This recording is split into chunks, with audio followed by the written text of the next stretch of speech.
Hey everyone, welcome to the stream. Hold on, give me just a second, just making sure everything's good. But yeah, welcome back. We're doing a little bit more Pokemon right now. Actually, hold on a second. I'm looking at my feed and I'm not seeing any picture. Okay, I think we're good. Sometimes that happens with my capture card, like messing up and me not being able to see anything, so I had to make sure everything's good. But yeah, welcome to the stream. I'm gonna do a little bit more today after I shiny hunted earlier. Not going to be a super long session. This is going to be about 3 hours, I guess, at most. And that all depends on some stuff, too. If I end up getting the shiny, like, relatively quickly, I might just say fuck it and end up going and stopping the stream, like, shortly after that. So, we'll see how things go. I kind of wanted to go for fairly lengthy time and try to get quite a bit done, and I was hoping to get a decent amount of hours shiny hunting. I don't know why, but I felt like I really wanted to keep this going for right now. I think I was trying to get my setup where I could, like, get my Groudon sooner, and I wanted to have a stopping point of, like, 40 or something, then move over to Kyroge for a little bit, but if I don't even get that, then how can I justify stopping? You know, that kind of thing.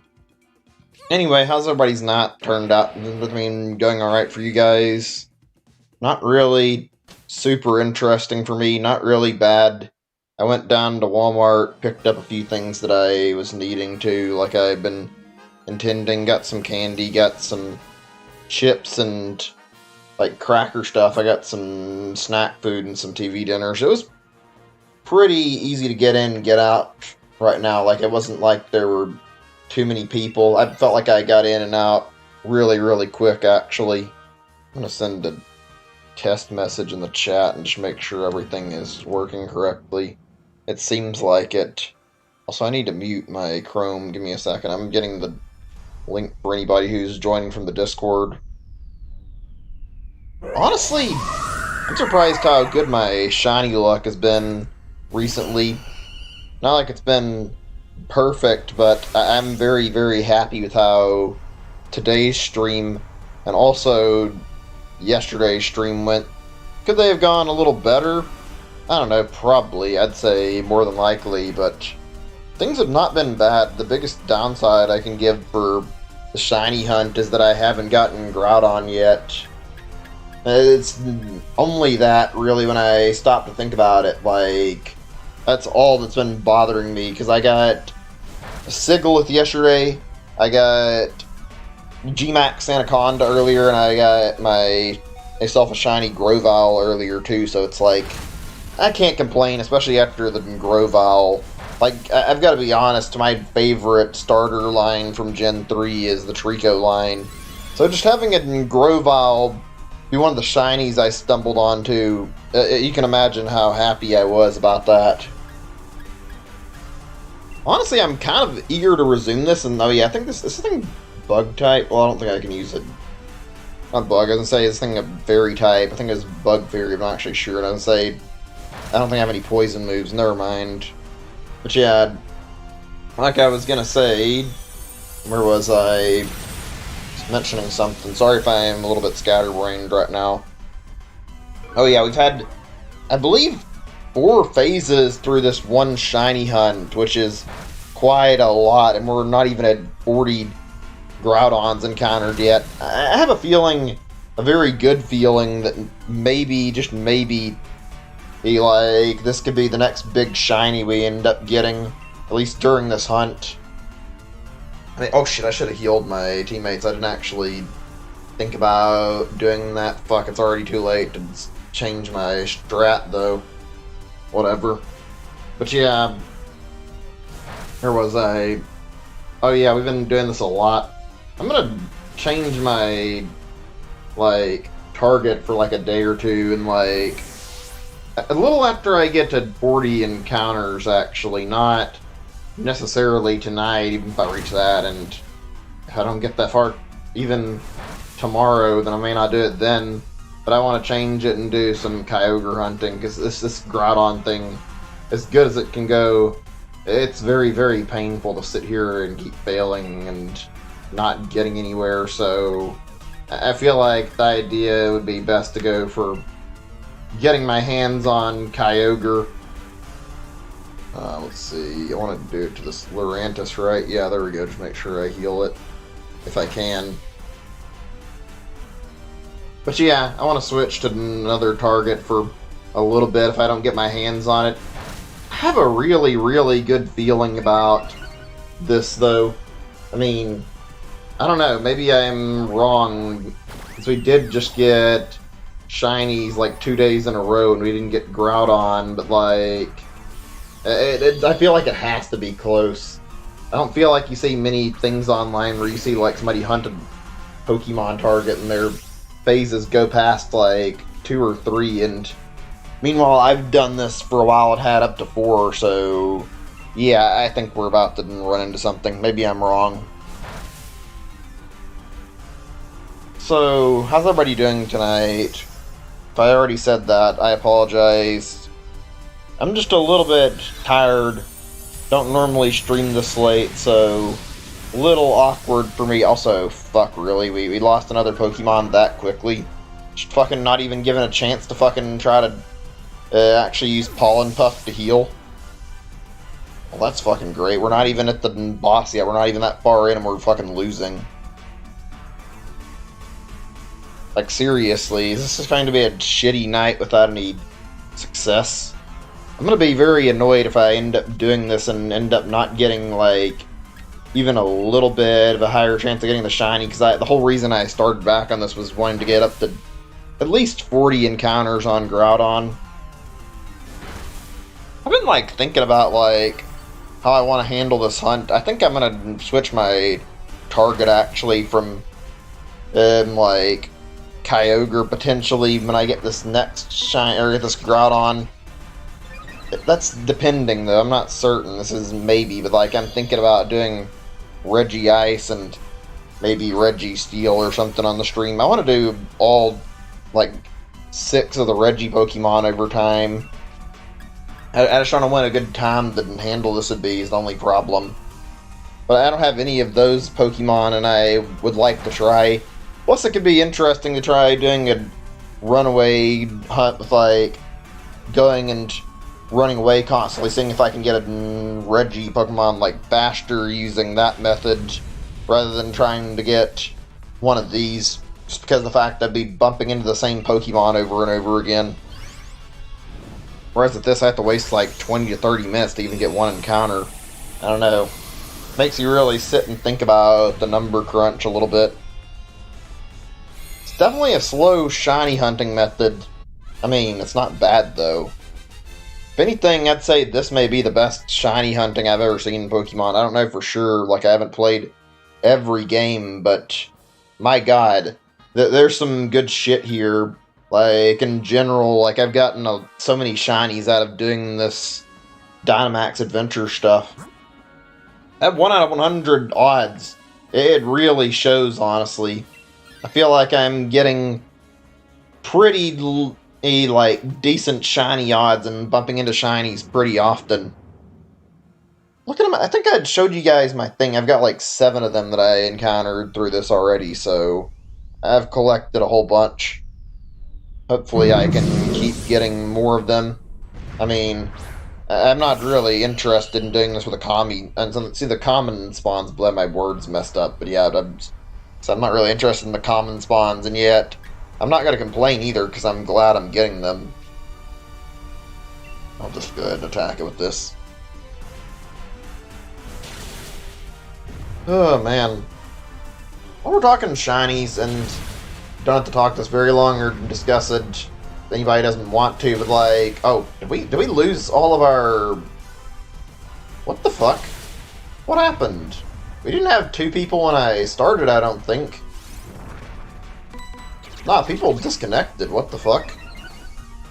I didn't notice until now.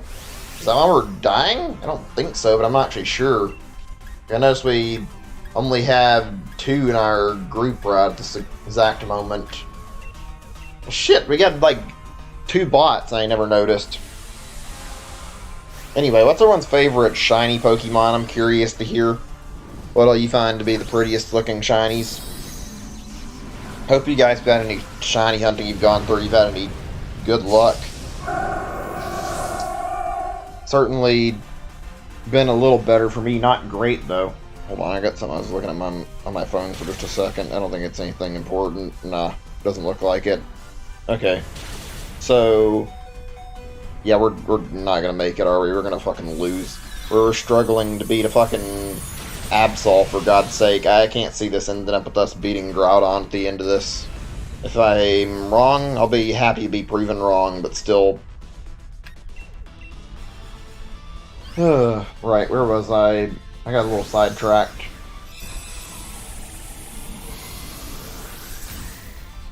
I was gonna mention something on, like, game news, I guess. I saw a few things that are kind of interesting I wanted to bring up. There was one thing I was waiting for a good time, like, to bring up, and I didn't ever, like, think of one, didn't talk about this. It was something I saw, I want to say, like, a day or two ago.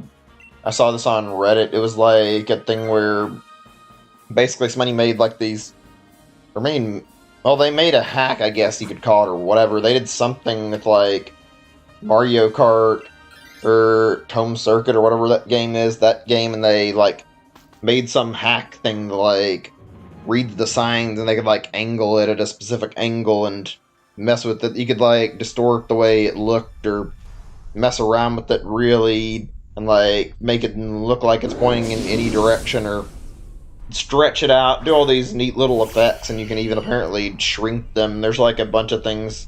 There's also something for, like, making them bigger. It was really, really an interesting little video, because it wasn't anything, like, super exciting, but the whole video presentation of it and, like, how good it was actually pretty, like, fun to watch, and I genuinely liked seeing, like, what they'd done with these, like, little markers.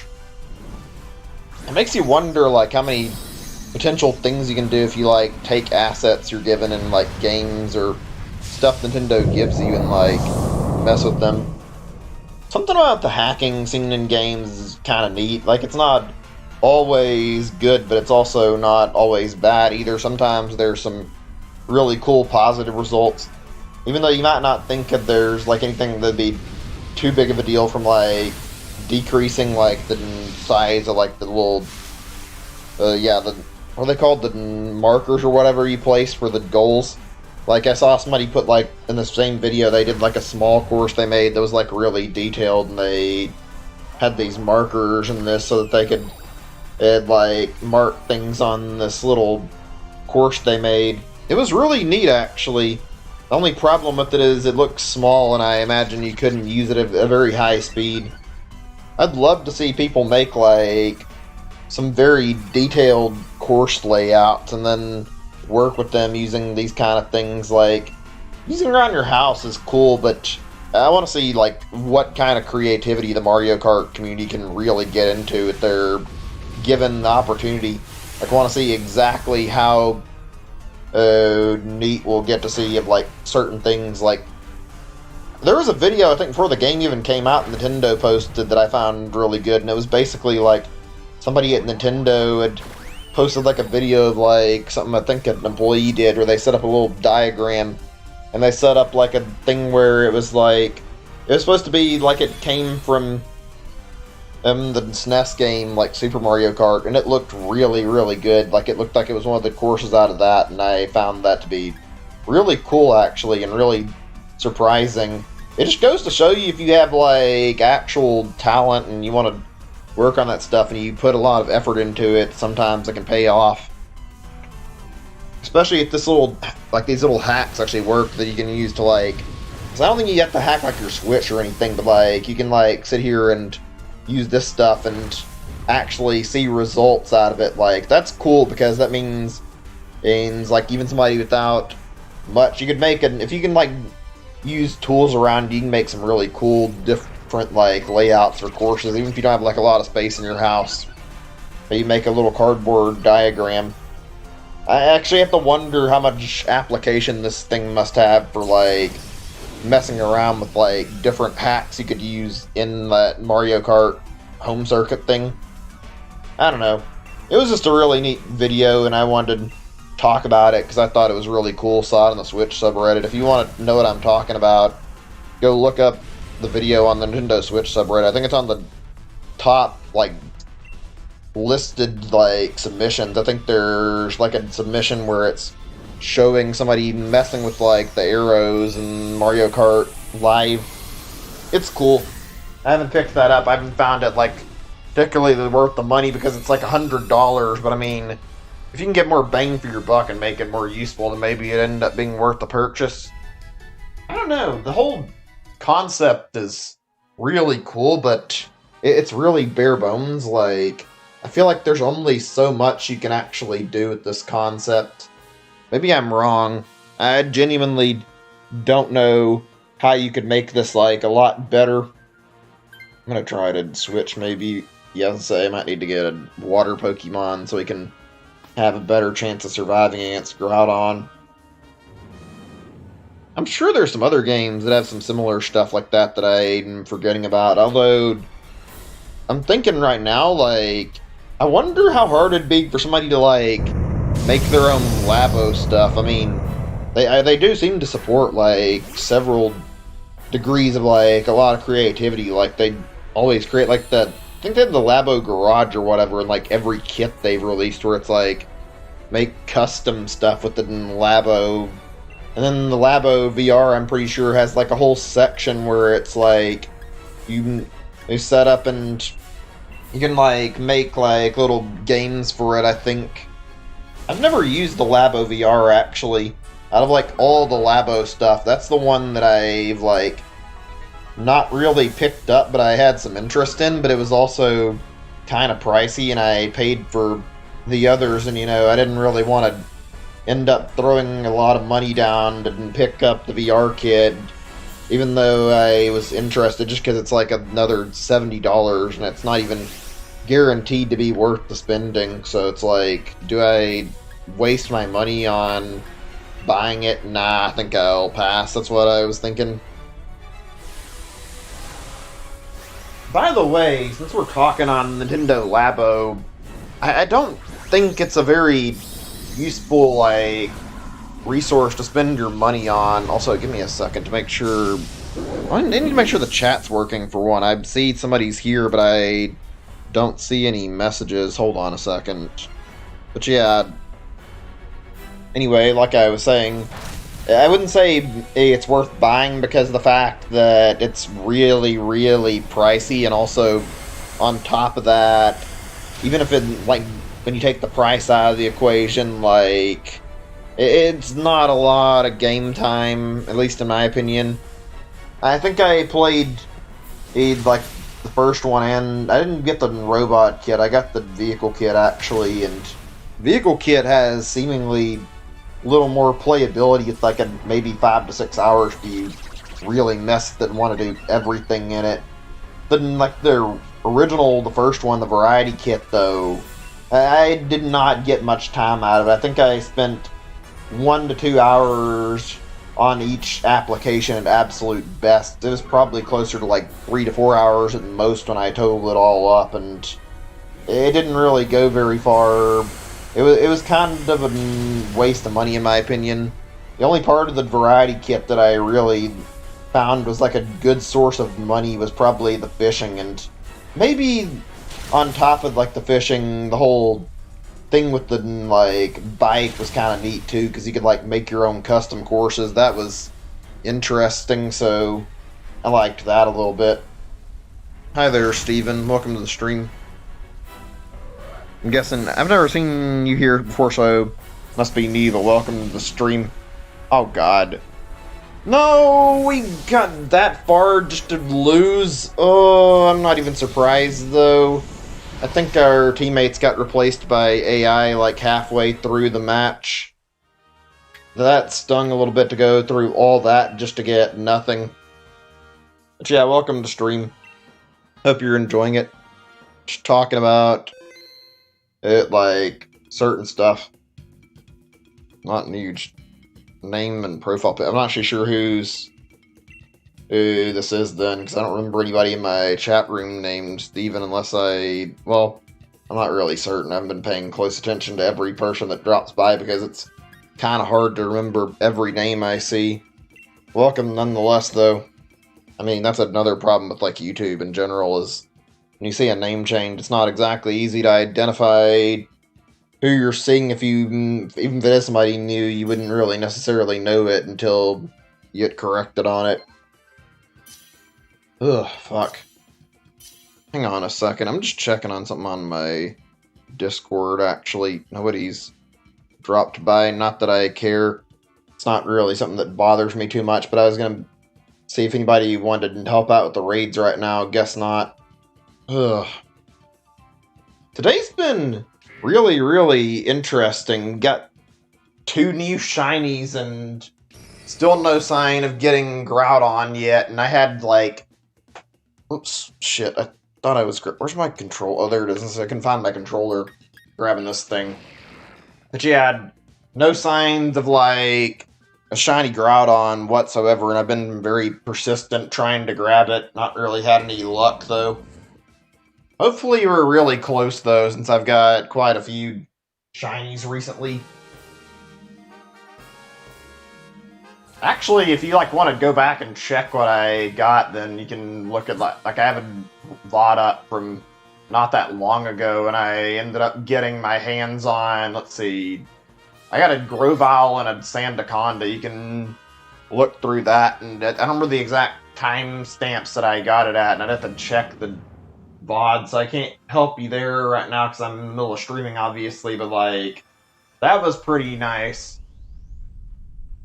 I wish I could remember, like, when I got the other one I was talking about the day before, too, but it's not like it matters that much.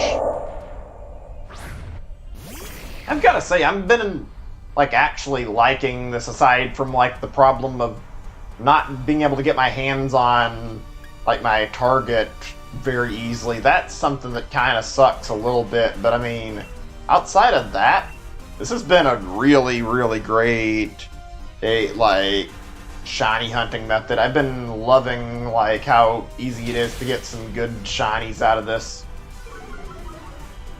Oh, man. I'm going to remember that shiny Grovyle for some time, since I like the Trico line a lot. I think the only thing that could top it for me tonight would be, yeah, if I got my hands on a Groudon like I was hoping, because, I mean, I've been doing Groudon for a long time. This is going to be a tough decision. Do I keep using water?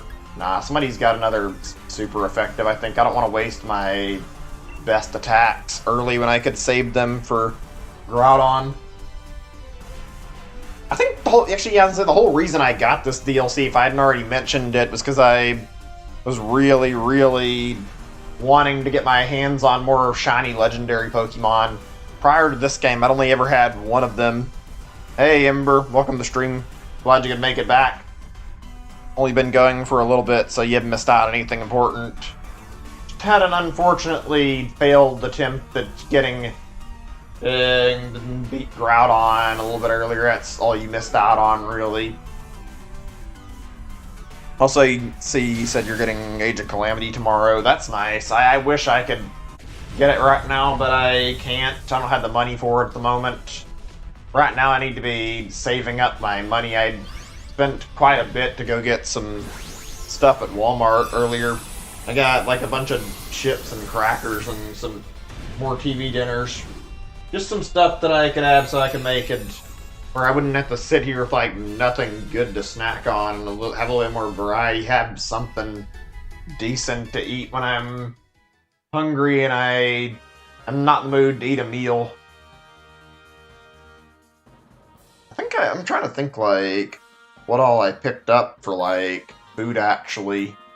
I remember I got some taquitos, though, while I was down there, and there's some buffalo wings that are, they're from that TGIF Fridays restaurant, I think, like, they have the TV dinner thing, and it's pretty good, but I couldn't find those when I was down there. Those are a personal favorite of mine, even though they're a little bit slow to make. You have to sit there and, like, wait on them so that you can get your their wings ready. It takes a while to thaw, like the little sauce they give you out. I did get the taquitos though; those are good. I forget what brand they are. I eat them all the time. There's like it's a box of like 21, and like I can like eat like 6 or 9 of them in like a single meal, and they're good. They last quite a while before I end up running out of them too. Ooh. Wait, no, this is the wrong thing. For a second I got excited hoping this is the PP restoring berry. Fuck. I'll just do wide lens. I don't know what to actually pick up right now. I don't see anything like particularly useful on the screen. Oh yeah, I think I got those Cheez-Its you mentioned because I was interested in trying them, and I don't know how I feel about the extra toasty ones I tried. They got a neat flavor to them, but I think I like the original Cheez-Its that I eat like pretty commonly when I get them pretty well. Like I think I like those a little better. I don't know. Maybe it's just me, but like it's weird tasting this. It feels like I know that might be intentional. I'm not certain, but like I feel like the way they taste is they kind of feel like they taste like they're a little overcooked a bit, and it's like I'm not sure if I'm like interested in eating that kind of taste. Like it can be good, I guess, in some foods, but I didn't feel like I was really digging the flavor too much. I don't know. I sometimes have some really weird tastes in food, though, so whatever. Liked them the first time you had them? I loved them? Yeah, it's just the way life is, I guess. Sometimes you like something really, really well, and sometimes you don't like it, and then later you'll find out you do like it. Taste buds are fucking weird. Really weird. Like my taste since I was a kid have changed really heavily, so yeah. I've had drastic changes since I was younger. I remember when I was younger, there were a lot of meats that I really, really didn't like. I don't know what it was. I didn't like eating like home-cooked burgers very often either. Like, it was mostly, I think, steak that I didn't like, and I didn't eat pork chop very often. Then when I got older, I don't know when, I wouldn't say probably around my, like, somewhere around 15 to 18 or somewhere in my 20s, probably closer to like 17 if I had to guess. Like, my taste started changing, and I started developing like a stomach for eating more meat, and it actually ended up being something I enjoyed eating more. I'm still not a big steak person. I don't really care much for eating steak personally. I don't know about you guys. I like eating meat, but I never really gave that much of a shit about steak. I guess it depends, though. I think if I'm remembering correctly, I like Salisbury pretty well. I might be mixing that up with something else. Well, actually, no, Salisbury's one I do like. I was thinking of sirloin. Salisbury steak is really goddamn good when it's cooked right. One of my favorite things to eat every now and then, although I don't end up cooking that kind of stuff very often. I just don't like doing cooking, mainly because I don't like cleaning up dishes when I get done with it. Yeah, I think it's just dependent on what kind of steak it is. Some steak I'm fine with, others I'm not necessarily so fine eating. I mean, let's see. Well, I don't know, I'm not sure there's any others I can remember, actually, that are, like, off the top of my head. But there was, like, one thing I can remember, like, I've really grown accustomed to eating pork chops over the years, actually. Pork chops are really goddamn good, and especially if you get, like a gravy with the pork chops and, like, use it on it. One of my favorite things to do when I'm cooking with, like, pork chops, I'll get, like, some like Campbell's like cream of mushroom soup, and then I use the soup from that, and I end up like I think I like cook it in my microwave while I'm working on like getting my pork chops like cooked in the skillet. That way I can get them ready and then heat up the soup for like a gravy, and then when I get done, I think I just like usually pour it into like the frying pan or whatever, and like it sort of slather the pork chops and the soup so they get like a nice coating of gravy. It is usually like some of the best tasting food. I don't know, something about the flavor. It works well to make a really good gravy flavor. And I used to really hate the taste of gravy too. Like I didn't like it very much, but like I guess that's what happens when you get older. Your taste changes a lot. And nowadays, like I love eating potatoes with gravy. I mean, I feel like I was probably fine potatoes and gravy for a lot when I was younger, but like I never would eat meat with gravy very often when I was younger, and nowadays it's like as long as it feels like it's the right combination, it's always really goddamn good. I also always season my food when I'm cooking because I like to try and make my dishes like have as much good flavor as they can. Although most of the stuff I have is just like salt and pepper, and I know it's not always good to eat too much salt and pepper, but it's like salt and pepper are usually the easiest ways to actually like season food. I don't know, I've seen a lot of people who like seem to really hate salt, and it's like, what's so? I know salt can be bad when you eat too much of it, but it's like it's literally just flavoring your food. It's not really anything that should be looked down upon because you use salt on it. Unless you have a condition, then there's not really any reason to get angry over salt on your food. I mean, I like to use other seasonings too, but take it from somebody who's gone through like getting like a culinary degree before. Like finding the right seasoning for every food is fucking really goddamn hard, so it's easier to just use like whatever and work with what you've got rather than try to look through like a bunch of different seasonings and try to find the right one for the particular dish you're working with. That feels like it's usually a pain in the ass, honestly. There's some occasions though where I have like particular things that I like to cook and I put in something a little different. I need to like expand where I cook more too, because I haven't really gotten a lot of dishes that I've cooked. Like I only cook like so many different things. Excuse me, my throat's been acting a little funny. Ugh. You got a shiny star you got shortly after I ended the stream? Nice.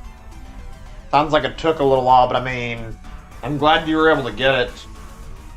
Hopefully this Groudon is around the corner, although if it's not, I'm not really upset at this point. If I don't get Groudon after I hit 40, then I'm gonna fucking move on for a little bit and focus on Kyogre for like a day or two. Although, I'm like actually kind of torn how I want to handle the next bit of this, because I'm genuinely thinking about moving away from like shiny hunting Kyogre and Groudon, even though I'm going to try to get Groudon and not give up on that, but like I'm considering after Groudon like maybe looking into doing Regice next, and then doing Registeel after I get Regice, and then I can go back to Kyogre afterwards. I don't know. I kind of want to get part of the Regi Pokemon done. I haven't looked up any of the riddles though, so I only know like the one for the Regice one. I haven't read the doors on the other two, so I don't really know what their riddles say. And I think I've got the right thing. You need like a Kragnol for Regice. I need to look up how you open the Registeel door so I can actually be ready for it when I end up going for it. Ugh.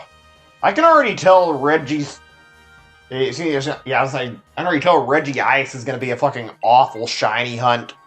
Unless I somehow get it really, really fast. Like, I don't like the fact that I can't tell what Regice's shiny looks like, because it looks like ridiculously similar to his normal color.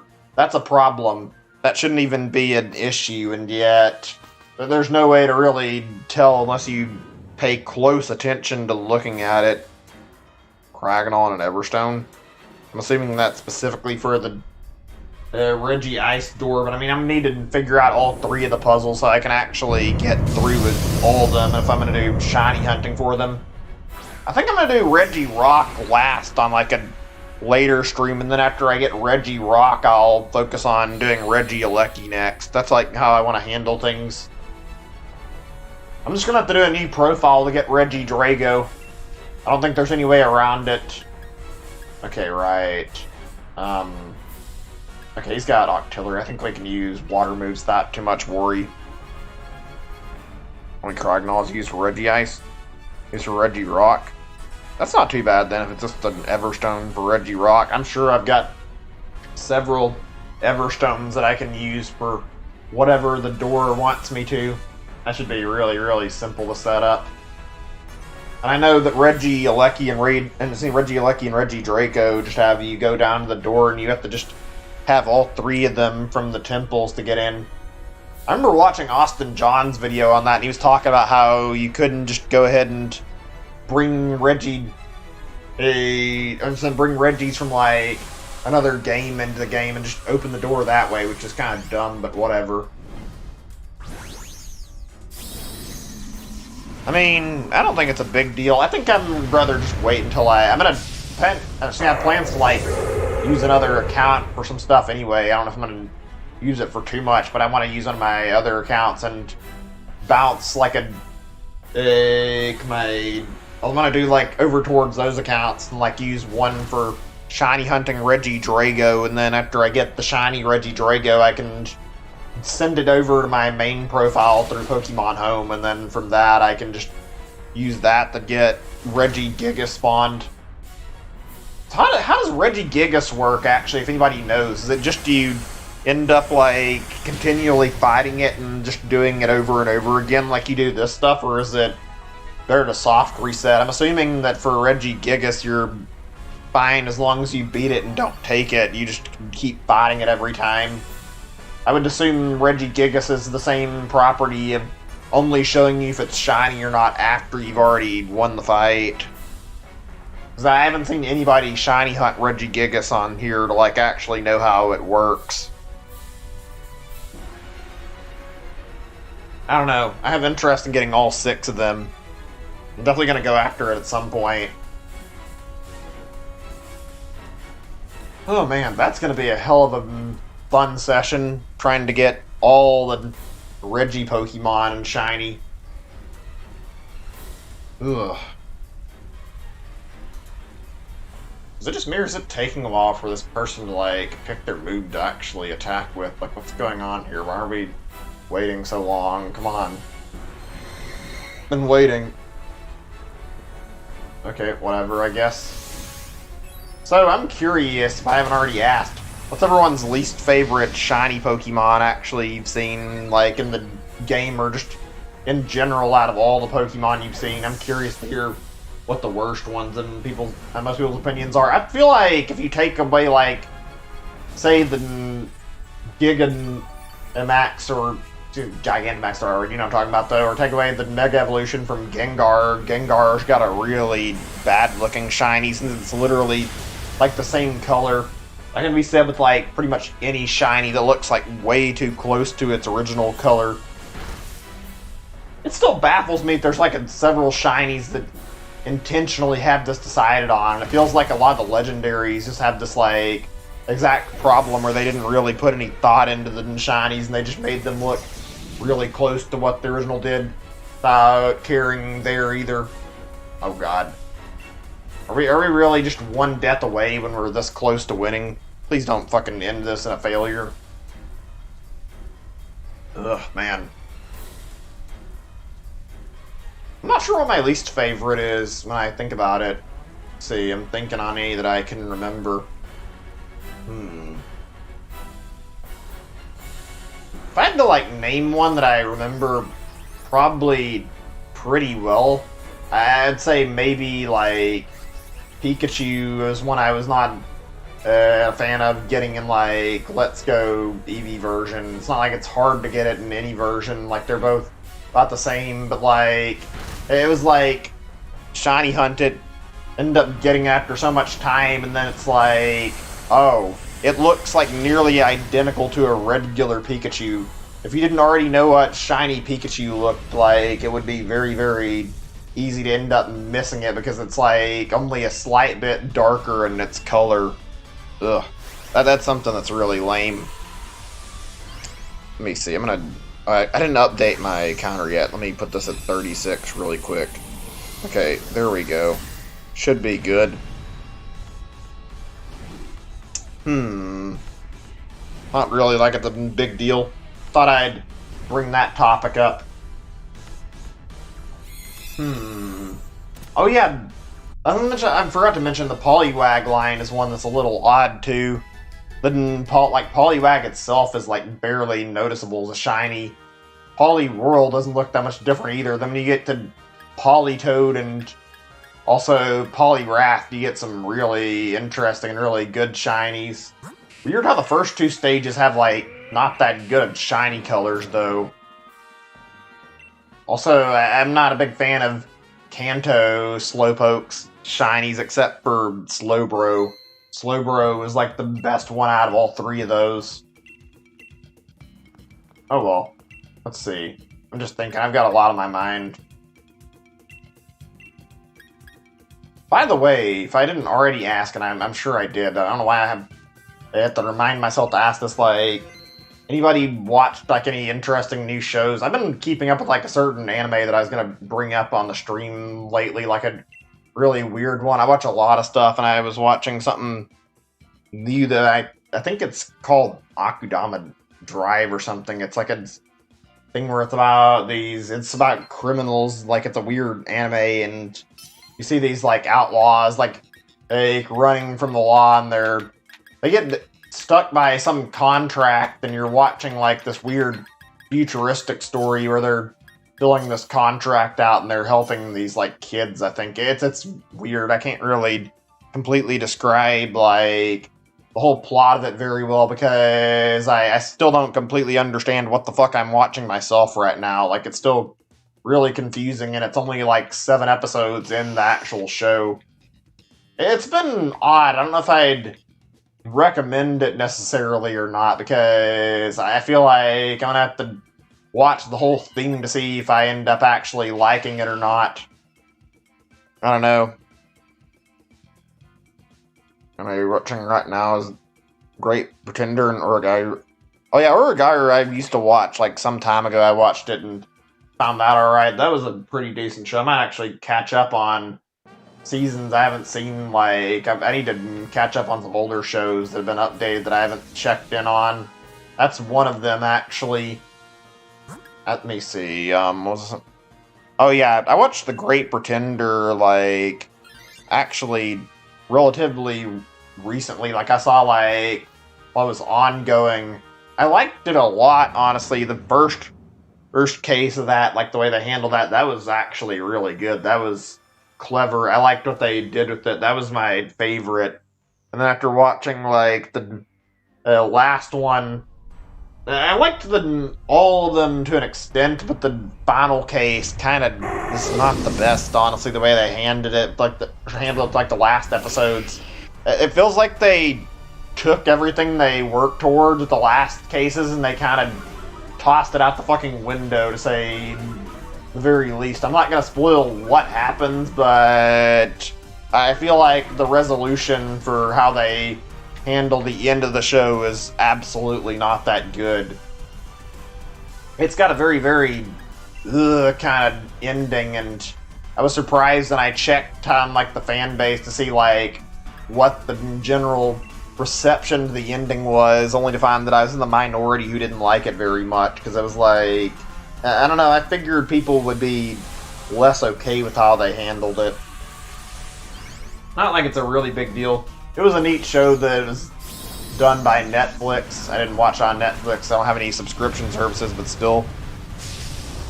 Season 2 is coming out in less than a week. That's surprising that they're actually already that close to putting out a Season 2. I thought that was already, like, going to be some time, but I mean, if they're putting it out soon, then maybe it'll make sense of the weird ending, but I don't really know.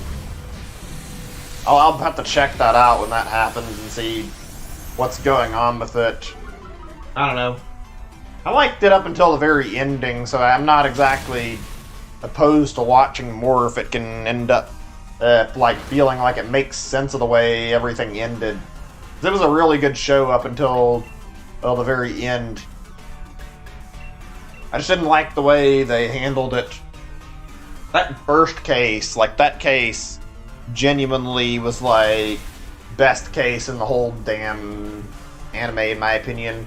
Just the way they handled it. There was suspense, there were stakes. You felt like you were watching like a drama unfold. I remember like having my eyes glued to the show the whole time I was watching like it's like 6 episodes or something for the first case, and all those are actually really, really entertaining episodes. Oh man.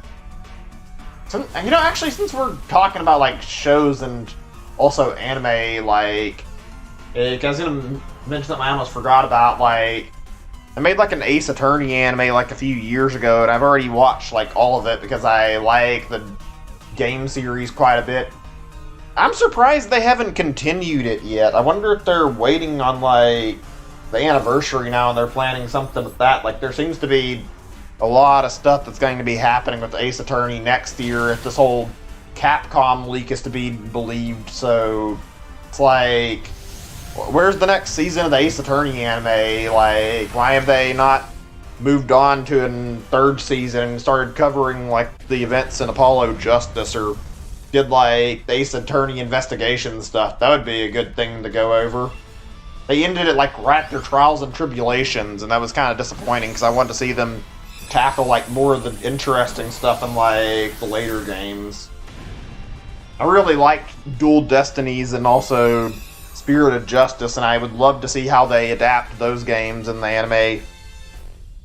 Although, I'm gonna be honest, I've seen a lot of people hate on like the ending of Spirit of Justice. I find it to be really good. Also, on that same matter, like, even though people praise the ending of Dual Destinies, I can't even begin to fucking stress how much I hate that ending of that game.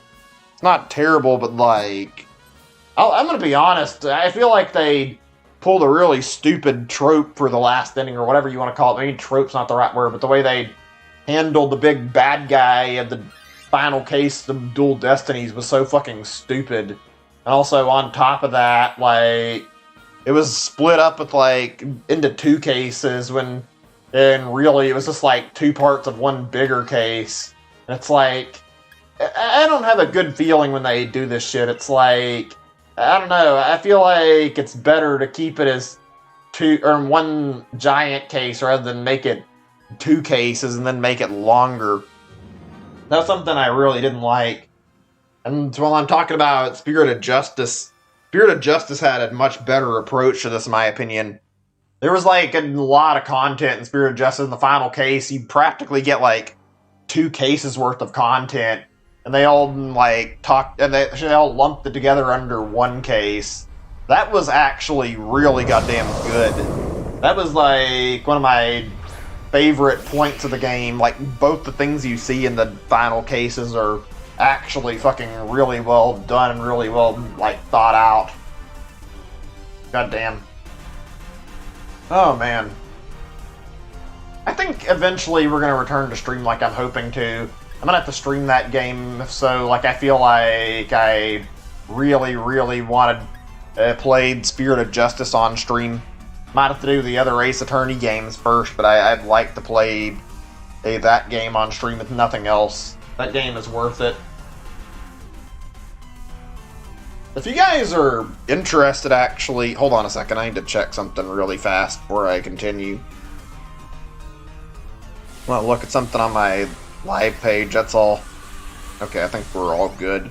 But yeah, as I say, if you guys are interested, I'm actually really, really interested in streaming those great Ace Attorney games, assuming the whole Capcom leak is true, and from what I can tell, it seems like there's no reason to doubt it. Like, I get the impression it's going to be real.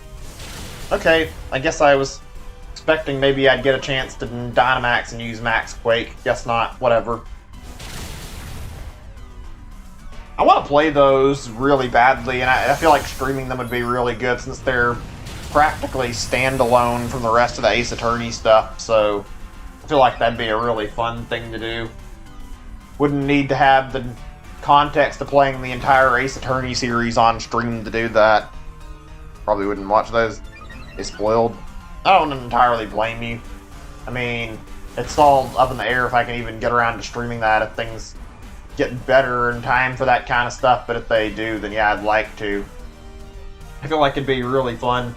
I love the concept of it. It's really fascinating the way they handle it. The whole play as a Japanese attorney and then go to like a corrupted Great Britain with like a corrupted like court system. I like the idea behind it. It's really, really interesting. Oh man, the Ace Attorney games are something special. They're all really, really fun.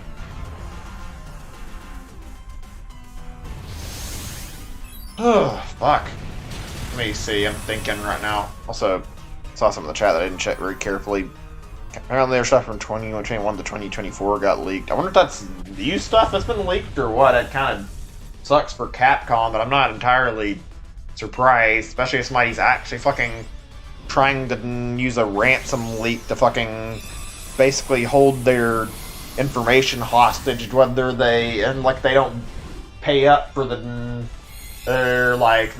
info they found, they just leak it all. I feel bad for anybody who's like being affected by this. It must really suck having this stuff happen. Having all this hard work be ruined because some hacker fucking got a hold of your info and like your data you've been working on. Ugh, fuck. Oh well, not really a big deal though. I mean, it sucks. I feel bad for the guys who were involved in this and have to put up with this shit, but I mean, there's not really anything I can do. All I can do is mention it and how it sucks. I wish there was more I could do to support the people who are struggling with this, I'm sure. I'm trying to... Oh yeah, I was gonna say, like, I was thinking on something I've seen on, like, Kickstarter recently. By the way, you guys ever browse Kickstarter and just check out the, like, projects that are up there to, like, see what all's posted? I saw something really dumb and really interesting that was on there, like, recently, actually, through the Switch subreddit. I was just looking at, like, some posts for, like, games and stuff, and I saw something where somebody made, like, a really... Oh, excuse me, my throat's acting a little funny, but yeah. I saw somebody post, like, a thing where it was, like, they made a weird Castlevania parody, and it was called, like, Romancevania or something. It was a fucking dating sim game where it took, like, monsters from, like, Castlevania, or from, like, I'm not sure what the right word is, like, those kind of horror monsters, and dropped them in a really dumb-looking, goofy dating sim type game. I found that to be really neat. It looks silly, and I think I just said the name, but I'm gonna see if I can get the name of it proper and type it up in the chat for you guys if you want to look it up. I found it pretty funny and pretty interesting looking, and it's kind of got like a similar looking gameplay to how like actual Castlevania is, so I feel like it might be an interesting and fun game to check out, potentially, like if I had streams to see how it plays. Oh god, let me see. Can't find it by looking it up. Wait, I think I spelled it wrong. Give me a second. Yeah, I found it. I'm gonna just link it, I guess. That'll be quicker. Yeah, I found it. Here we go. This is just it's goofy looking. It looks stupid, really silly, but I like that about it. I feel like the dumber they are sometimes, the more charm it can make games. That's the problem that comes with, like, crowdfunding games, honestly.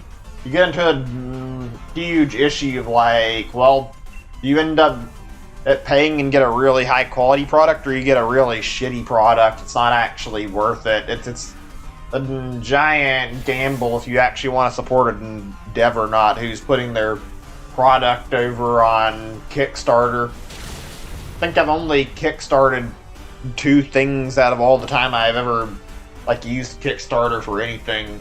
One of them being Ukulele, which wasn't bad. It was just not that great, in my opinion. It was kind of mediocre, and makes me regret kickstarting it a little bit, because not only did it not have to be the best gameplay, like pretty much everybody was quick to fucking completely jump on the hate bandwagon for that game. Yeah, I don't know. It looks weird, and it's not terrible looking, but it's not amazing either. I'm like considering if I want to consider like picking this up at some point and maybe playing it either on my own, or maybe I would consider doing it on stream if I get back to regularly streaming. It's a silly game, and I'm sure if nothing else, I could probably get a good one-off stream of it and then put it down and not use it again. I doubt I'm going to kickstart it, though, because I don't know if I have enough interest to kickstart it. Don't want to take a chance. I mean, who can blame anybody for being hesitant when using Kickstarters when you have shit like Mighty Number 9 on Kickstarter? I wonder what the fuck happened to Inafune anyway. I haven't seen any of his dumb game projects like over on Kickstarter or anywhere like ever since Mighty Number 9 failed. I think he made that thing for that whatever it's called, that Red Ashes game or whatever, and then that didn't seem to take off, and I haven't seen anything from him since then. By the way, if anybody's not like aware, I believe Inafune is the name of the guy who made like the Mega Man games, or was like at least responsible for like quite a few different Mega Man games. I still remember how fucking... I've never actually played Mighty Number 9. I was gonna say like how awful that game it is. It isn't that great looking. It doesn't seem like a very fun game, but I mean, what I've seen reviews and like heard about it, it plays like fucking total shit actually. The fucking advertising campaign was fucking stupid as fuck too. Where they did some stupid shit like, if you miss out on this game, you'll be like an anime fan on prom night. It's like, was this a fucking really stupid attempt at a burn? It's just not even a good burn, just a really fucking shitty goddamn attempt at trying to get people to buy the game. Ugh, God. I kind of wish I could forget that game ever happened. Even not buying it, it's still just something I remember looking back at, having high hopes for, and then it turned out to be fucking trash. I'm still confused what the fuck went wrong. Looked like a promising, like, Mega Man-like game that was going to be 2D and really interesting, and then it ended up turning out to be a really crap game that was 2.5D and not very good. Also, they, like, made, like, advertising for, like, a whole bunch of merchandise, and none of it ended up actually coming out. Or they also, I think they made something about an anime being released, and guess what? There was never any anime for it. Like, I'm surprised by that, though. The fact they lied about it's not even shocking. Ugh. You guys ever browse Kickstarter any? I'm curious to hear, like, what the worst Kickstarter projects you guys have seen have been, if you have. Just, like, stuff you've seen in general looks like trash. I'm trying to remember some that are really big. I don't think there's anything I can remember, like, game-wise, too well, because I don't see a lot of them in general. There's some dumb ones. I mean, like I said earlier, it's a risk when you do Kickstarter stuff. You have to hope the games are good.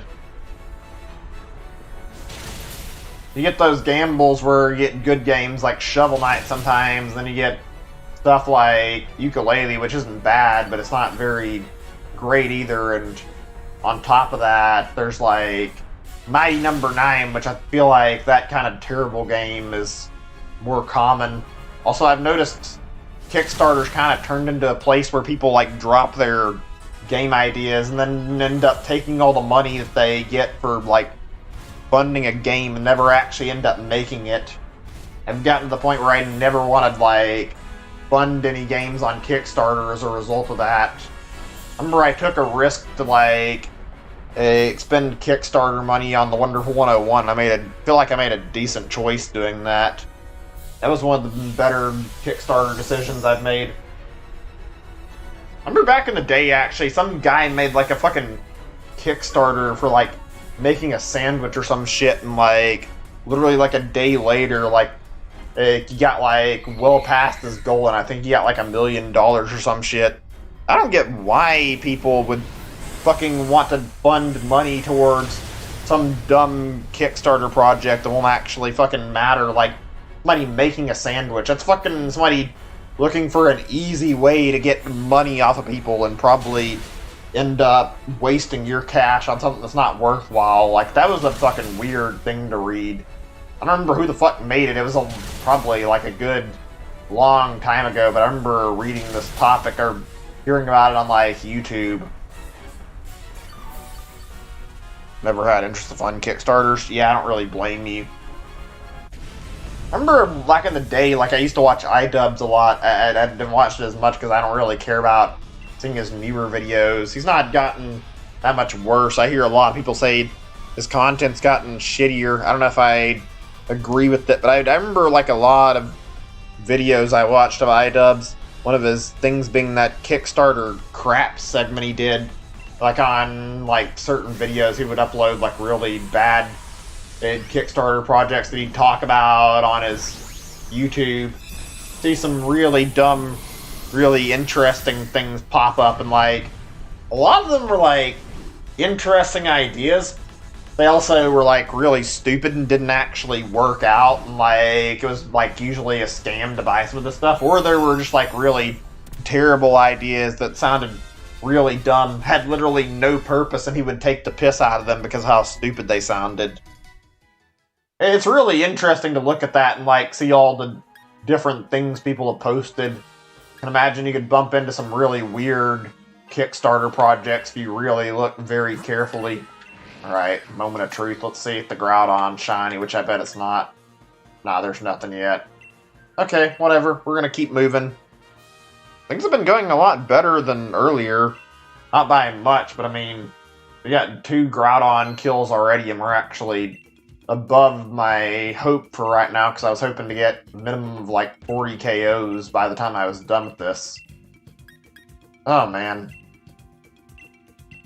You know, like, thinking on it now, when you, like, compare, like, now to, like, the past, like, it's really easy for somebody who's, like, inventive to get noticed if they have a really good idea, drop their, like, product idea or whatever they're working on, Kickstarter, and let people look at it and fund that they're interested in it. Whereas back in the day, you had to work on not only patenting your idea and, like, getting it out there, but you also had to hope the general public, like, actually liked it and that it was approved when you brought it up to actually, like, I think there's, like, get your paper took into a court or something to, like, get the approval for your idea.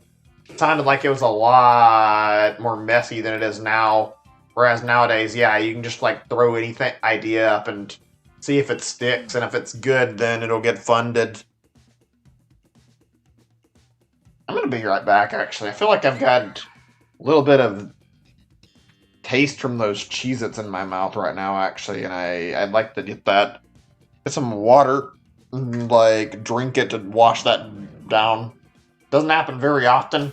Not great, though, and you feel something and you ate, like, an hour or 2 ago, and you can still taste it in your mouth for whatever reason. Not like the food was bad, so I don't want to have Cheez-It taste in my mouth while I'm sitting here thinking and talking. Be right back really quick. I guess I can pick on the map where we need to go first. Let me see. Looks like probably around normal's fine. Or wherever, really, doesn't matter. Okay, yeah, I'll be back in just a second. I'm not putting the BRB up, so I'm not going to be gone long. I actually need to get some water. Be back in a second.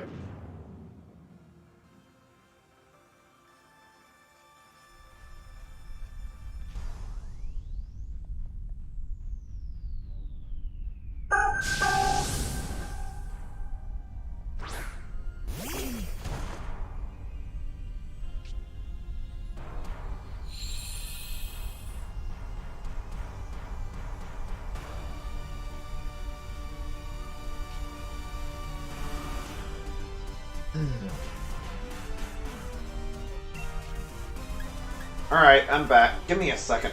Oh, God.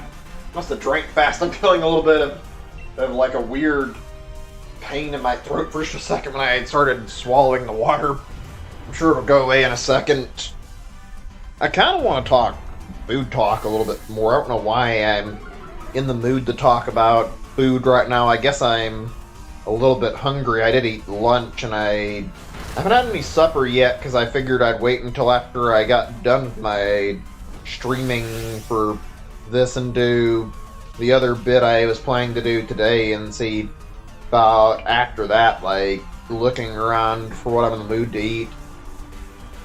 See if I had anything I was really interested in. But yeah, I have some interest in talking about food talk a little more, so let's do that after I figure out where the fuck I put my glasses at. Oh, there they are. Okay, right. Have we talked about, like, pizza before? Because I'm sure we have a few times, but, like, I don't remember, like, ever gone too in-depth in this topic. What's everyone's, like, favorite pizza place you eat at? Whether it be local or, like, a chain restaurant that you like to eat at? I'm curious to hear. I don't eat at chains very much anymore. I used to really like eating it, like, I'm not really eating at, I got the delivery from, like, Pizza Hut, and I would eat that pretty often. That was something I used to be really fond of. I kind of like to get Domino's every now and then when I'm in the mood for it. Domino's is decent. It's not my favorite. It's decent. If I had to rank my least favorite, I feel like probably Little Caesars is, like, up there with the one that I'm not that fond of. I think I've grown to like Pizza Hut, like, a lot less over the years. Hey there, Sam Burger, Hamburger, welcome to stream. First pizza you've ever had?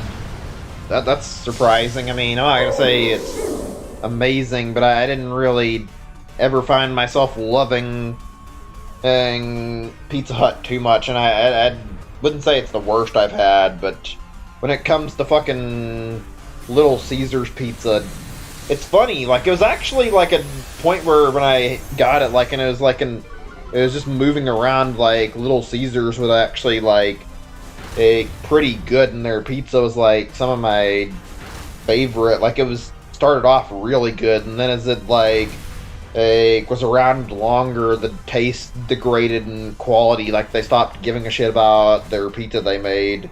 I don't know. I'm guessing you're talking about the restaurant this guy mentioned, because I've never heard of Snappy's either. Sounds like it's a local place.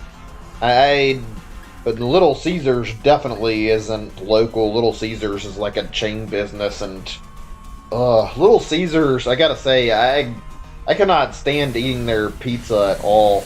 Like, it's okay if I have nothing better and don't have a lot of options, but it tastes like crap. You pay for $5 pizza and you get $5 pizza quality. It's not very good.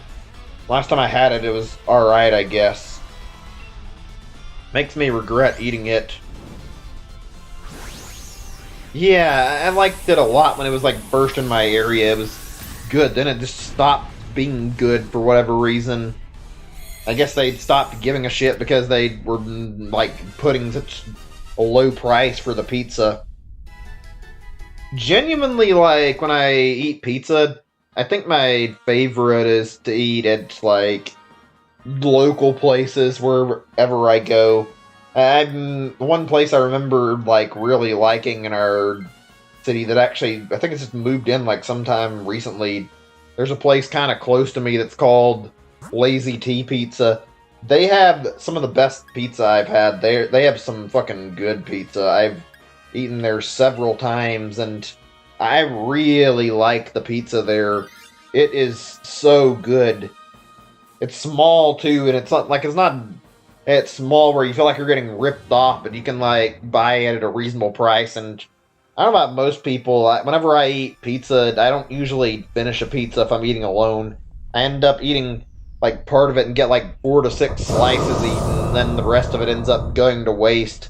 But if I buy pizza from this place, it's only, like, 6, maybe 8 slices. They're not super big, and I can eat all of them no problem, so I end up usually gobbling the whole thing down and actually enjoying the meal, like, a lot more It's priced really effectively too, honestly. Let me see. I've never actually heard of Rolasa either. Rolasa. I'm not sure how you say that one. That's an interesting name, actually, so I've never really heard of that one. Sounds interesting. Probably local if I had to guess, but I've never heard of that. Maybe it's not. Supporting local business, especially local restaurants. In your area? Yeah, we have a few. Like, it's the area I live in isn't huge, but we've been getting more and more of them over the years, so I visited the ones I really like and eat there every now and then. My aunt was talking about it, like, when we... Actually, yeah, we went out to eat, like, I was with my aunt to eat, like, last month, and we went out to eat at a Mexican place, and I gotta say, the food I ate there, I don't remember the name of it super well, but, like, the food at this place was really good. I really, really enjoyed the food. It made me glad I went out to eat it. And she told me about, like, a Chinese place that I've never heard of. I think it was called, like, China Express or something, and I have to go check that out. It might be, like, a local Chinese place. I've never heard of it before. It sounds interesting. Live in Kentucky. I mean, Oh, if it's I missed your message about a different country. Yeah, okay, yeah, that makes more sense then. I was gonna say, like, I wouldn't be surprised if it is a local place, though. I think a lot of places have, like, local pizza places or just, like, local stuff around them. No, it wasn't Panda Express. I think we have a Panda Express, but or maybe it wasn't China Express. I don't know what the heck she called it. I'm gonna have to ask her about going to eat there and try the food out sometime. I've never had it there. We have, like, 3 big, like, well, I say big pizza, or not pizza, excuse me, I was going to say pizza, that's the wrong word, excuse me. 3 big Chinese places, if you could even call them that are around in our area that I think most people know about. And there's, let's see, China, one of them's called Golden China, the other one is Panda Express, which not many people eat at Panda Express. I would assume this one's a business, but I'm not actually sure because I don't know if I've ever seen it anywhere. And the other one is called, like, oh no, that's the wrong thing. Golden China's the one I was thinking of that's probably a business, because I'm not sure if I've seen, like, Golden China in another place or not before. Same with the other place I was about to mention anyway. The other one is one I like to eat at quite a bit. It's called China Star, and it's very, very good, actually. China Star is like my go-to place for Chinese food. It's a buffet place, and you can load up on, like, a bunch of different like foods and eat for, like, $10 and get, like, your fill of food. It's usually worth it. I usually end up eating, like, 2 or 3 plates of food and then, like, some dessert before I leave. And for, like, $10, that's actually a pretty decent price point. Oh, fuck, I need to eat there again at some point soon. Like, I really want to try out their food again. Or not try out, but just eat their food again, I mean, I should say. It's just really good. Ice or grass? I'm just gonna say grass, maybe. Oh, yeah, I guess you have a China Star where you live at, too. China Star is so good. Oh, I could eat there, like, every day if I had the money for it. I just end up picking out on all their, like, options. They have, like, so many good meat choices, and also their chow mein is amazing. I fucking love it. I always end up eating a ton of food there, and then I end up picking out, like, several dessert options. Ugh, it's great. One of my favorite Chinese places I've eaten at. It's genuinely really good. Domino's and Little Caesars are both, like, really big name. I mean, I'm not surprised you have a lot of pizza places in your area, but those are ones that are fairly big name and fairly well known, actually. Oh yeah, there is another place that's like something I know we don't have in any other areas, because it's actually like a chain that's like, or not chain, it's some local place that was named after somebody who, like, died like a good, like, 10 or 15 years ago, and they named it, like, shortly after he died. Maybe it wasn't 10. Maybe it was like closer to 5 or 10. But like they named the restaurant after this guy, and it's called Wheezy's. It's a local specialty place that has like, it's a little diner. It's really, really good. The food in this place is some of my favorite. I eat there whenever I can like make a chance to, because it's kind of a bit of a far drive. It's not super far off, but it's also like enough that I can drive there and justify getting it. I love eating there. They have several different specials on their menu. I think there's one for like Monday, one for Friday, and like one for Saturday, and they're all pretty good. And they have like a wide variety of stuff, from like burgers, they have stuff like steak, and they have like, one thing I like to eat is like fried chicken. They also have like these chicken quesadillas that I like to order when I go down there sometime, and oh my god, they're good. They're really good. There's like so many different options you can pick from eating there. Every time I go down to eat, I end up really enjoying the meals there. Oh, it's become like something I try to do at least once a month. Can't always do it, but I mean, I try to make an attempt to go visit it. It's good food, honestly. Yeah, quesadillas are pretty damn good, especially when they're done right. Not always, but like, the ones from this place are fucking great.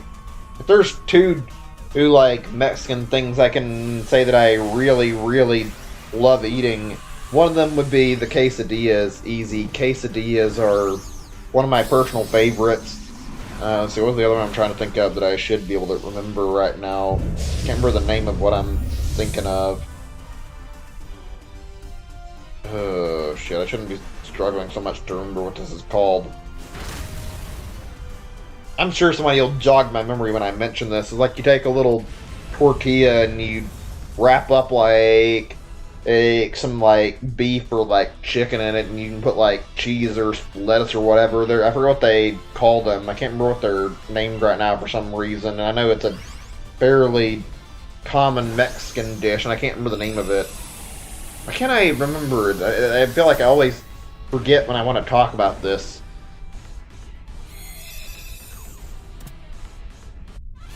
Oh god, it's not... No, that's not it. Damn it, I can't remember. It's not burritos, otherwise I would have called it out, because I remember burritos fairly well. Also, shit, we're dying right now. I'm going to try to switch. We need to get another Pokemon going. Keep the Mimikyu. Mimikyu's got disguise, dude. We can use that. Okay, good. I'm trying to think. God damn it. Give me a second. Maybe if I Google, it'll, like, actually fucking give me a bit of a boost in my memory where I can actually think of what the fuck I'm talking about. What's the name of this dish again? Beef wrap, maybe try and see what it tells me when I do that, see if it actually says the name. God damn it, I hate when I forget this because I can't remember what the fuck it's called. Whatever, if it comes to me, I'll mention it. It's something I like to order very frequently when I have a chance to, and they're really good. But right now, for some reason, the name of it's like completely fucking escaping me. Oh wait, I see that we're gonna have Tangela Dynamax. Okay, I'll use Leaf Storm.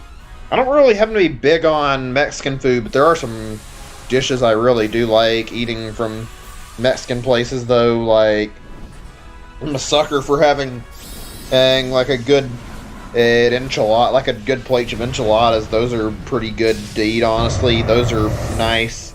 Also, usually like Mexican beans and rice is pretty good too. Those are pretty tasty on the right dishes. Let's see. Thinking here, actually. Any more than I remember.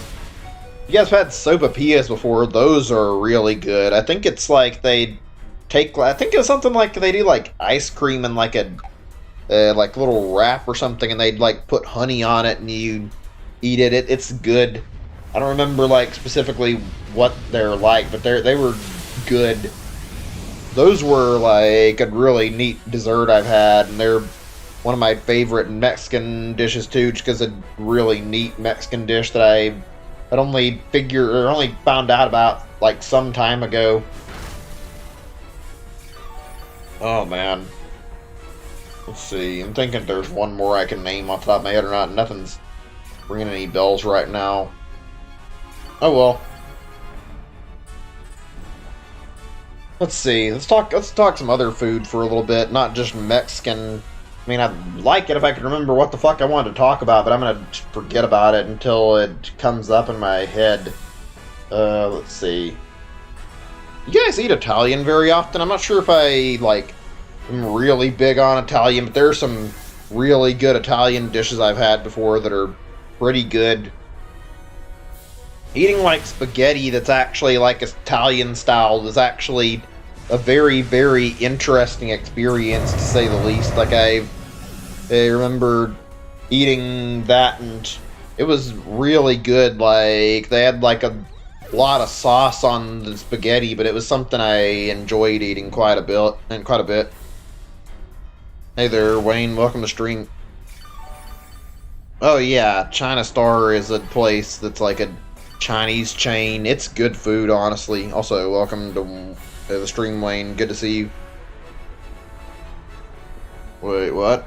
What's going on, Wayne? What are you referring to here? Whatever. Maybe you can help me remember this. I'm trying to remember the dish right now. If I'm like list this out, I was talking about it, like a Mexican dish that I cannot remember the name of, or it's like those little wraps where you put like the meat in it with like you can put cheese in it too, and you put like either beef or like chicken in it for the most part. But I can't remember what the fuck they're. Oh, I remember now. I remember what it was called. I don't even have to be reminded now. It's just now sprung to my memory. They're the fajitas. Fajitas are fucking great. I eat those fairly frequently, and those are like one of my favorite Mexican dishes. Whenever it comes to like remembering, it's hard to fucking and actually remember the name of it. No, I can see you're here. I can tell your messages are in the chat. You're not fooling anybody here. I can see them. Okay, good. My Pokemon's recovered. Oh, man. I'm glad I remembered that. Oh, God. I'd love eating those. I'm kind of getting hungry for eating them now, actually. Have you never heard of a fajita before? Fajitas are fairly common in, like, Mexican restaurants, I think. Like, you take a tortilla and you take, like, a bunch of, like, sliced up, like, chicken or beef or whatever, and you like, make sure it's real warm, and you wrap that up with, like, you wrap it up, you can put it in your tortilla, like, alone, or you can get, like, cheese, and you can get, like, say, guacamole or whatever, or you could get, like lettuce and, like, put some different stuff in there and, like, wrap it all up and just eat it. It's good. No, fajitas are food. What are you talking about? Surely you've heard of fajitas. Not, I'm a little surprised I have to explain that. Fajitas are good, though. I love eating them when I'm in restaurant places. I don't know what you're talking about. I can see your messages just fine. I know you're there. Nothing shiny, I don't think, unless this Lurantis is. Let me see. Yeah, nothing. Crocodile, I'd recognize. It's got a completely different color to it. Okay, whatever. Not really a big deal, actually. What are you talking about, dude? You're acting like nobody knows you're here, and like I don't see you, but I do. I can tell you're posting here. I can see all your messages. Oh, gosh. Yeah. Don't really put rice and beans in a fajita. They're good, though. They're definitely great. If you haven't ever had one, just go to a Mexican place that has them and try asking for them. They're very, very tasty. Oh, yeah, I was going to say another one. Like, there is another one I remembered for Mexican food that I like a lot, and this might just be a personal thing. I've gotten to the point that Why are you posting that? I feel like right now you're fucking with me. I can see your messages just fine, and even mention the fact that I can see them. Why are you still saying I can't until you're here? I know you're in the chat. Oh, well, like I was saying, hey, taquitos are good too. I don't eat them like super often, but I don't know if it's a common thing for most people to eat them. Whenever I eat taquitos, I usually like to get like salsa or like hot sauce or whatever, and like I tend to dip my taquitos in like the hot sauce and I eat them. I feel like the hot sauce adds like extra flavor to the taquitos. Like they're definitely really goddamn good. There's quite a few things I like in terms of Mexican food, so I can remember quite a lot of good stuff. Oh man. You know, oh shit. Somebody, I thought for a second somebody disconnected. Oh, actually, I don't see a time limit anymore. Did the fucking players who were playing with me fucking disconnect the fucking game? What the fuck? Really? We didn't even get started and somebody fucking killed the connection? I'm gonna, like, actually check, but I think we had people drop out before we could actually get into the first battle. The fuck? We need to actually fucking stick together and make it to Groudon and win, but I these names look like bot names from what I'm seeing right now, unless I'm wrong. I'll play the first battle and see if this is actually human players or not. Hey Wayne, yeah, I can tell you're here and welcome to stream. I guess you didn't click the live button. I'm pretty sure I said hi. If I didn't, my bad. I wasn't really paying close attention to everything I was saying, to be totally honest. I've been talking about a lot of stuff. Anyway, let's talk about a different subject for just a little bit. I actually want to go back to talking about Mexican food for just a moment. Actually, I'm going to do that before I go on. I know we just mentioned fajitas. Like, there's a few local places like I've seen around me. One of them, not the one I ate at last time, but one I've seen is like a place called Garibaldi's.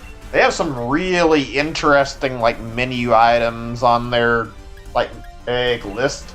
And one thing I want to see, or like actually not see either. One thing I want to eat that I've never had from there. Apparently they have like fajitas that are shrimp fajitas, so I want to try those sometime. Sounds interesting and really weird. I guess depending on like what you like, you could put like any meat in a fajita, and if it's good, it'd work out pretty well. I need to try the shrimp fajitas to see if they're good in taste, though.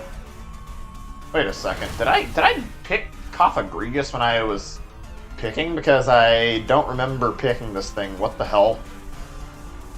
But I might have ran the timer out by accident, actually, now that I think about it. Whatever. Let me see. Instead of reading rewind streaming backwards, that's interesting. I thought they removed that, unless I'm mistaken, because I think I've tried that on other streams and I couldn't get it to work right, but whatever. Like, I remember there being a function like that. Oh, that's what happened. That's right. Yeah, I forgot. I got a Ditto. That's why I transformed over to Kyroge. Anyway, like I was saying, that's something I want to try out. Shrimp is pretty good. But let's move away from the Mexican food talk for a little bit, because I want to talk about other types of food. Let's see. I think we were talking about Italian, actually, when I got started talking about another food, actually. I haven't had a lot of Italian dishes. The ones I've had are pretty good, actually. Like I said, I've had Italian-style spaghetti before.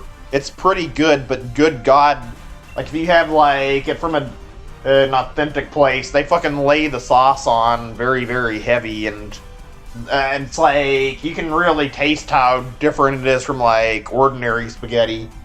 It's good though. It's got a very, very distinct flavor to it. Actually, I think aren't like a lot of pastas like actually Italian based anyway. I've had like a few different things that I've never had them from Italian restaurants, but I think I've had like rigatoni before at some point, and I've had fettuccine, those kind of things, and I'm pretty sure like Italian-based dishes that I've got those in like TV dinners and had them, and they're pretty good. Some of them are not as good as others, but they're still enjoyable. set it up, you can disable it. Interesting, I didn't know about that. I'm gonna have to look into that later. Anyway, let's see. I think I've had a few Italian style, like one Italian style pizza. I've never had completely authentic Italian pizza though. Like I'm pretty sure it's very different tasting from the norm. I think I had like one that was like from some place. I can remember what the name was. Actually, what the name was. I'm having trouble with my words right now. Sorry. It was in a place I don't think I've ever seen in another city. I don't know if it was local though. I can't remember what the name of the Italian place is though. Shit. It's no use. I'm not gonna be able to remember it very easily. I'll have to try a proper, authentic Italian pizza and see what it tastes one day. Because I hear, like, Italian pizza is very, very different from how people, like, modernized pizza to be different in America, and American pizza doesn't have the same taste to it. Like, Italians cook it very differently, apparently. Even though it's not really my goal, I'm going to talk about something else from the whole... This is just a slight segue. I want to talk more food talk. I don't know why I'm in the mood to, but like... even though it's not my goal, it would be fucking sick if we actually managed to fucking get a shiny Swampert right now. Like, imagine if we caught this thing and ended up with the Swampert shiny as one of our shinies we got from, like, going on this Groudon hunt. Like, I got my hands on a Grovyle shiny earlier. That would be fucking incredible to have a Swampert next, actually. I don't think it's gonna happen, though. I'm kind of not really caring too much if I get a Torchic shiny, because I feel like that line has some kind of not great looking shinies. That would be great, though. I'm just being a little indulgent for myself, though. There, I doubt I'm going to end up getting my hands on another shiny like that easily. Anyway, back to food talk for a little bit longer. Let's see. How do you guys feel about sushi? I've had sushi from only like one place as far as I can remember. Although I've had some from like I think it was like a local store or something. Like, I don't remember where. I think I got some from like maybe it wasn't a local, maybe it was like an H-E-B or something. I got the sushi at, and it was pretty decent. But I remember eating sushi at a place called like Shogun. I don't know if there's a chain for Shogun or not, and I don't really like their sushi a whole lot. I don't know if it's just me. It's not great tasting. There are some good dishes I've had there, though. I've never really had like a lot of Japanese style foods. I know sushi is actually Japanese, though, and that like that's a big thing. And at least some places they'll make like a lot of sushi.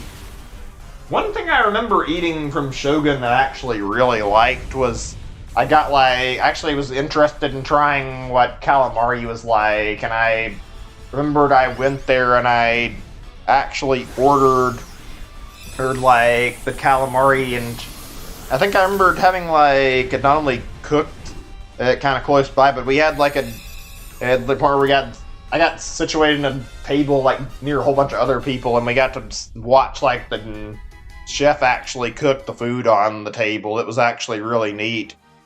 It was a really, really interesting and good experience. I feel like I might actually like sushi if I tried it from the right place, because like some of the stuff that I didn't like about the sushi wasn't the fish itself. It was the like stuff they tried to like they put in it to try to add flavor, like the caviar stuff. It's like that kind of made me not want to eat it very much, so ended up not really enjoying it. I don't know. I mean, I've never really had sushi from somewhere where I know makes like really good sushi. You like seafood? Huh. I've got to say, octopus is a very, very interesting taste. I actually like it. I remember when I had it at Shogun's. I've had it more than once, but I remember eating it. It was good, really good. It was like something I wasn't expecting, and trying it like... I don't even remember the taste super well, but it was distinct. Not the kind of thing you remember to correlate to something else, because it tasted very, very odd, but it was really, really good. I'd say I even maybe like the taste more than like chicken, depending. Like, cause it's got one problem that's a little odd about eating it. It's not really that big of a deal, but it's like you're eating octopus and you have to eat the tentacle. It's like putting a tentacle in your mouth and actually eating it is really weird. It's a little bit tough and a little bit chewy.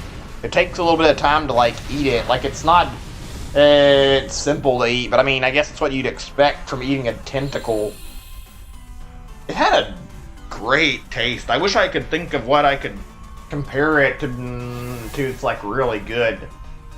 I think the closest thing I can think of is like maybe having a taste kind of similar to like some fish I've had. Like it reminded me a little bit of fish, but not like sure what fish I would say is the most closely related, actually. Also, we don't have any seafood places where we assume where I live, like, since you mentioned seafood, actually, like, we have, like, some places that have, like, fish, and that's, like, it for our seafood options. All the seafood places I can think of are, like, shrimp and, like, catfish or something. We don't have a good place in our area that's dedicated to having, like, actual seafood with, like, a lot of options. One thing I'm kind of annoyed about, too, because I'd like to have a good seafood restaurant where I could try different dishes, but nope, still haven't got anything in that regard. I'm not too upset, though. We're getting a Chick-fil-A next year, and I'm looking forward to that, actually. Chick-fil-A food is good, and I've had it like, several times since I first discovered it. I have to go out of town to eat it most of the time, and having one in my area, finally, I'm looking forward to being able to eat Chick-fil-A whenever I'm in the mood for it. They make really tasty food, so yeah, I'm gonna be happy when that's finally moved in.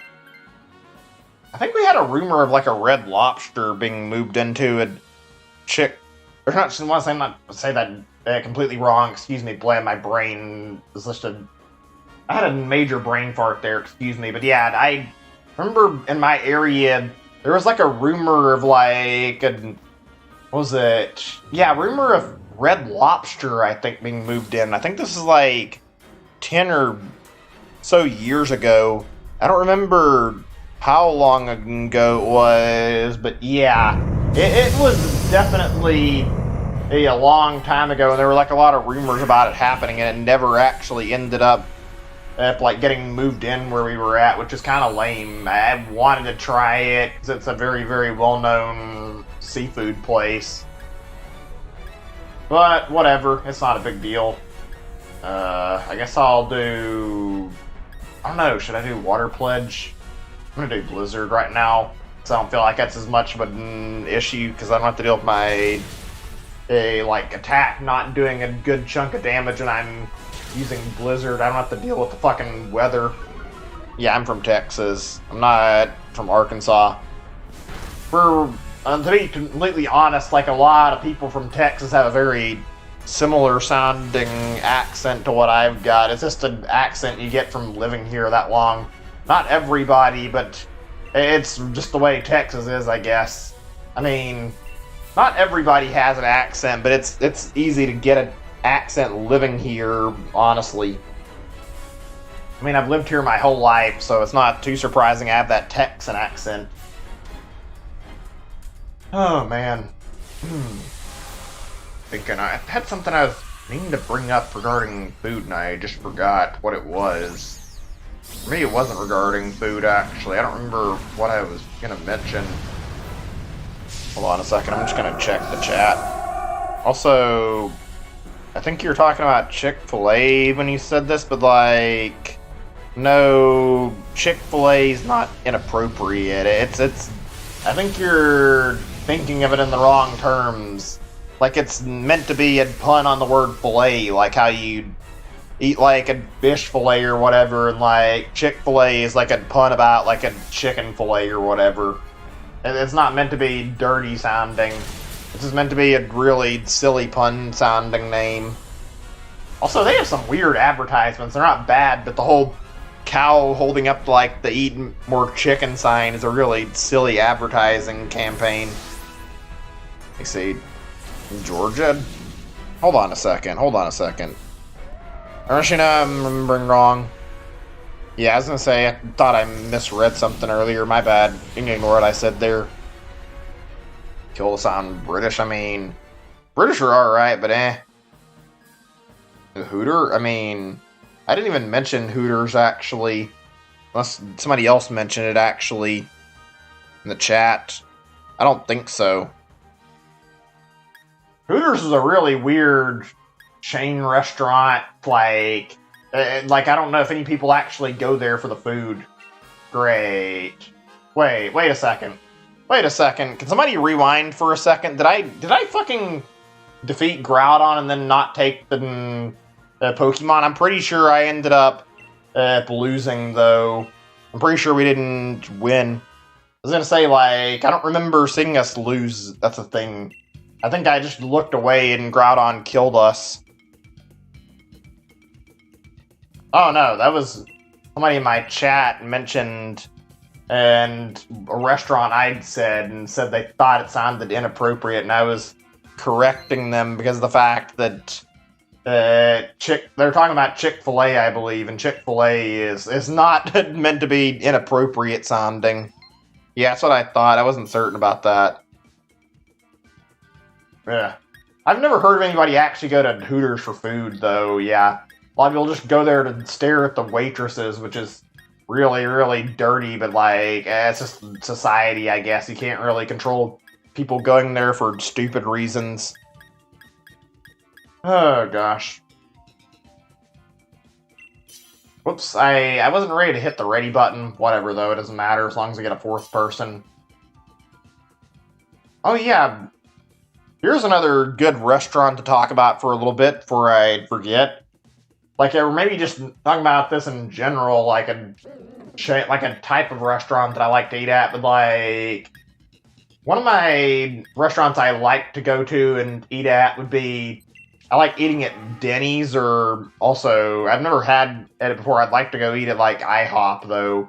Like stuff that does like breakfast food is pretty good too. I like to go down to Denny's and order like their excuse me, I like to order like the Grand Slam meal every now and then, where it's like you get like, I think like pancakes and like sausage, eggs and egg and all that, and you can get like bacon or sausage. It's really good food in my opinion. Just talking about it makes me a little bit hungry. It's really good. It's a lot of food too. Hang on a second, let me see. I'm seeing what's going on here. How about singles? While you're talking about like doing matches, yeah, I'm not really interested in doing any matches personally, and more focused on just trying to continue playing than anything. Maybe somebody's interested, but I mean, I like to actually focus on just what I'm doing here, and I don't really prefer to have free shinies handed to me. I like to work for the ones I get. I don't know. That might just be me. I don't see it as a worthwhile shiny, though, if it's just handed to me. I like it more when I actually shiny hunt stuff. I don't think I've ever had a shiny where I've just, like, gone on a hunt yet, though, and it's been, like, shiny is, like, the first time that I actually end up, like, encountering the Pokemon. That'd be something incredible to experience, though.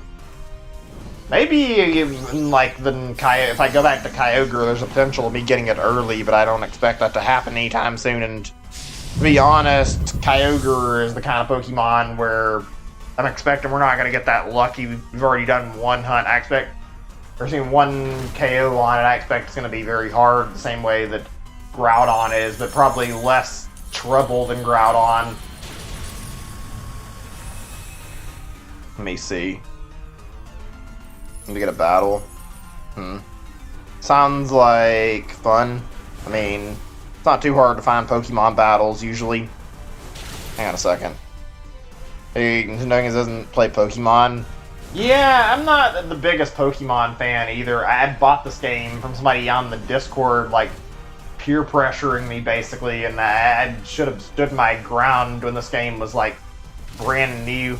I mean, I've made, like, a lot of friends and gotten like a lot of viewers from playing it, so it's not all bad, but I didn't exactly want to pick this up, and I caved in and bought this game, and I wasn't actually interested in getting it, and I have a little bit of regret for that, because I feel like I didn't really want it that badly. I was actually very, very happy to get my hands on Let's Go, though, and that was neat, because I was very much interested in Let's Go Eevee, and it's been one of my favorite games I played on my Switch, actually. That's like the one Pokemon game in recent years that I remember playing and really, really enjoying, actually. This has been getting better, though. I think I've said this already. I have, like, a bit of an exception for Let's Go Eevee. Let's Go Eevee is pretty much the sole, like, exception to the rule, because the fact I like the game itself, and I also like the shiny hunting in it, and I want to get a shiny living deck, so naturally me spending that much time in it is because I'm focusing on the shiny living decks. I've mentioned the story on stream a few times. If I haven't already said it, I can say it before, but like, I've never completed like an actual Pokédex in any Pokemon game. I got really, really close when it came to Gen 4, and then I lost my cartridge for my, like, Soul Silver, and I think one of my cousins ended up, like, playing it and losing it or something, and as a result of that, I was, like, really devastated. Didn't really... Like, I remember playing a little bit of Gen 5 after that. I got, like, to the point where I didn't really want to pick up and play Pokemon for some time because of that, because I'd lost, like, a really big Pokédex I'd nearly completed. It was heartbreaking, and I nearly had that whole 493 in my national decks. You can imagine how much it sucked not being able to complete it, though.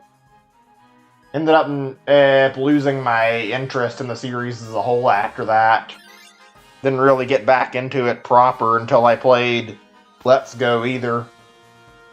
And I mean, I think the whole shiny living decks and Let's Go, I'm doing that mostly as like me trying to like fulfill a goal, since even though I've already finished the Pokédex and that, it's not the same feeling, and getting a shiny living dex feels like a very, very similar feeling to getting like an actual proper build Pokédex. So getting everything and shiny like that is honestly feels like it's getting a whole Pokédex the way I wanted to. Feels like it's a worthwhile cause to do it too.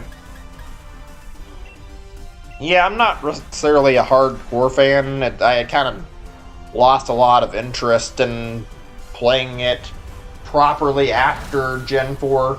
It's just Let's Go has been very special to me. Sword and Shield isn't as special. I just like the shiny hunting in it from time to time, and I've been, when I'm in the mood for it, taking time away to get my shinies, and because they take forever, it's like naturally I spend a lot of hours trying to get the shinies.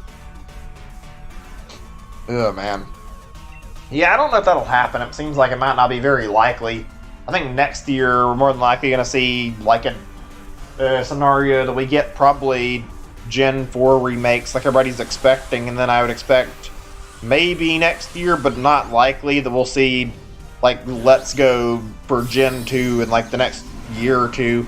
I think Gen 9 is going to be several years off, even with the DLC actually.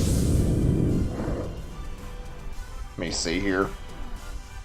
And to run. Alright, later. Thanks for hanging out. I mean, appreciate you subscribing. Been pretty fun and sitting here and chatting, honestly. Oh, man. I wish I could get this experience more. It feels like sometimes it's a really, really lonely time streaming with, like, not really anybody to talk to. But it really is nice to have a lot of people in the chat and hang out and just chat for quite some time. I don't know. I think, I mean, well, next year is 2021, but like on top of that, like I'm pretty sure it's the anniversary of Gen. Oh God, hold on a second before I say anything else. I'm seeing something on YouTube. I see I got a frame drop apparently, where it's suddenly telling me that I lost a lot of frames, and it's telling me I didn't have any data for a second. I think it's fixed now. Yeah, I think it's okay. I don't see any more problems. Hopefully the frame drops aren't still happening either. But yeah, like I was saying, I believe next year's like the anniversary of the Gen 4 games, and like it's like roughly like, actually, was it like 15 years since the game's released? Oh god, I'm getting issues right now. What the fuck is going on according to YouTube? Or at least it's telling me it is. Give me a second.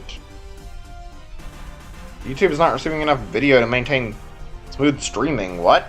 How? None of my stuff seems to be like causing issues. Nothing's downloading, and my OBS isn't reporting any more frame drops. What the fuck? Give me a second. Let me check my PC and see if there's a possibility that maybe something's open that shouldn't be, that could be creating lag. I don't know what the hell this could be, though. I think it went away. I'm just checking my tray on my computer, too. Okay, I don't know. Maybe it's gone now. I can't see anything. But yeah, there is an like big suggestion, like through rumors and just in general, like there's a lot of people wanting a Gen 4 remake. I think Gen 4 remake is coming up next year. It's like the 15-year anniversary, I believe. I meant to check the date for when Diamond and Pearl released, though. Let me see. Pokemon Diamond and Pearl.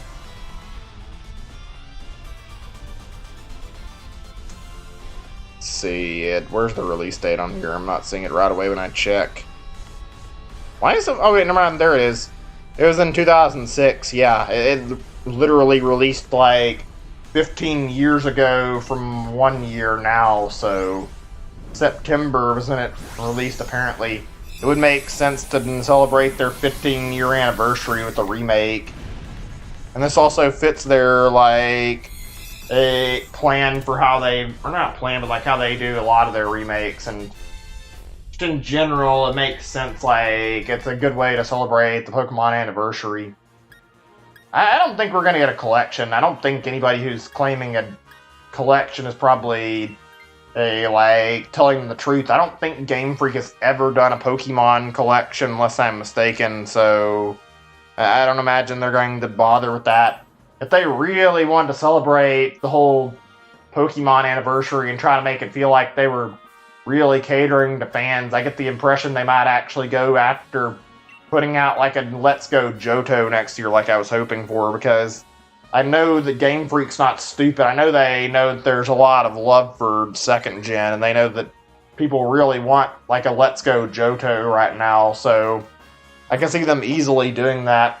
Also, they have like a weird fixation on like releasing like, or yeah, they have a weird fixation on focusing on Kanto for like a good chunk of their games and catering to Gen 1 fans, and since Kanto is a part of Gen 2, it makes sense they would use that as an excuse to put in some more Gen 1 pandering. I mean, I'm not saying I want more Gen 1 pandering, but I could see them totally using that as an excuse for it. It makes sense with Game Freak. Game Freak has made a really, really interesting habit of how they handle their game stuff. Like, their releases are very, very confusing when it comes to like how they handle releasing remakes and new titles. It's hard to tell how the fuck they plan to release their game. Marco Maro says they're Let's Go for 2022 remake 2021 and Pokemon Collection in February. Maybe then, I don't know, but I don't feel like a collection is extremely likely. Maybe I'm wrong. It'd be interesting if they did, though. I mean, I don't know if I would care enough to go back and play the older games that badly and go back and play them in a collection. Probably wouldn't be that much fun, to be honest.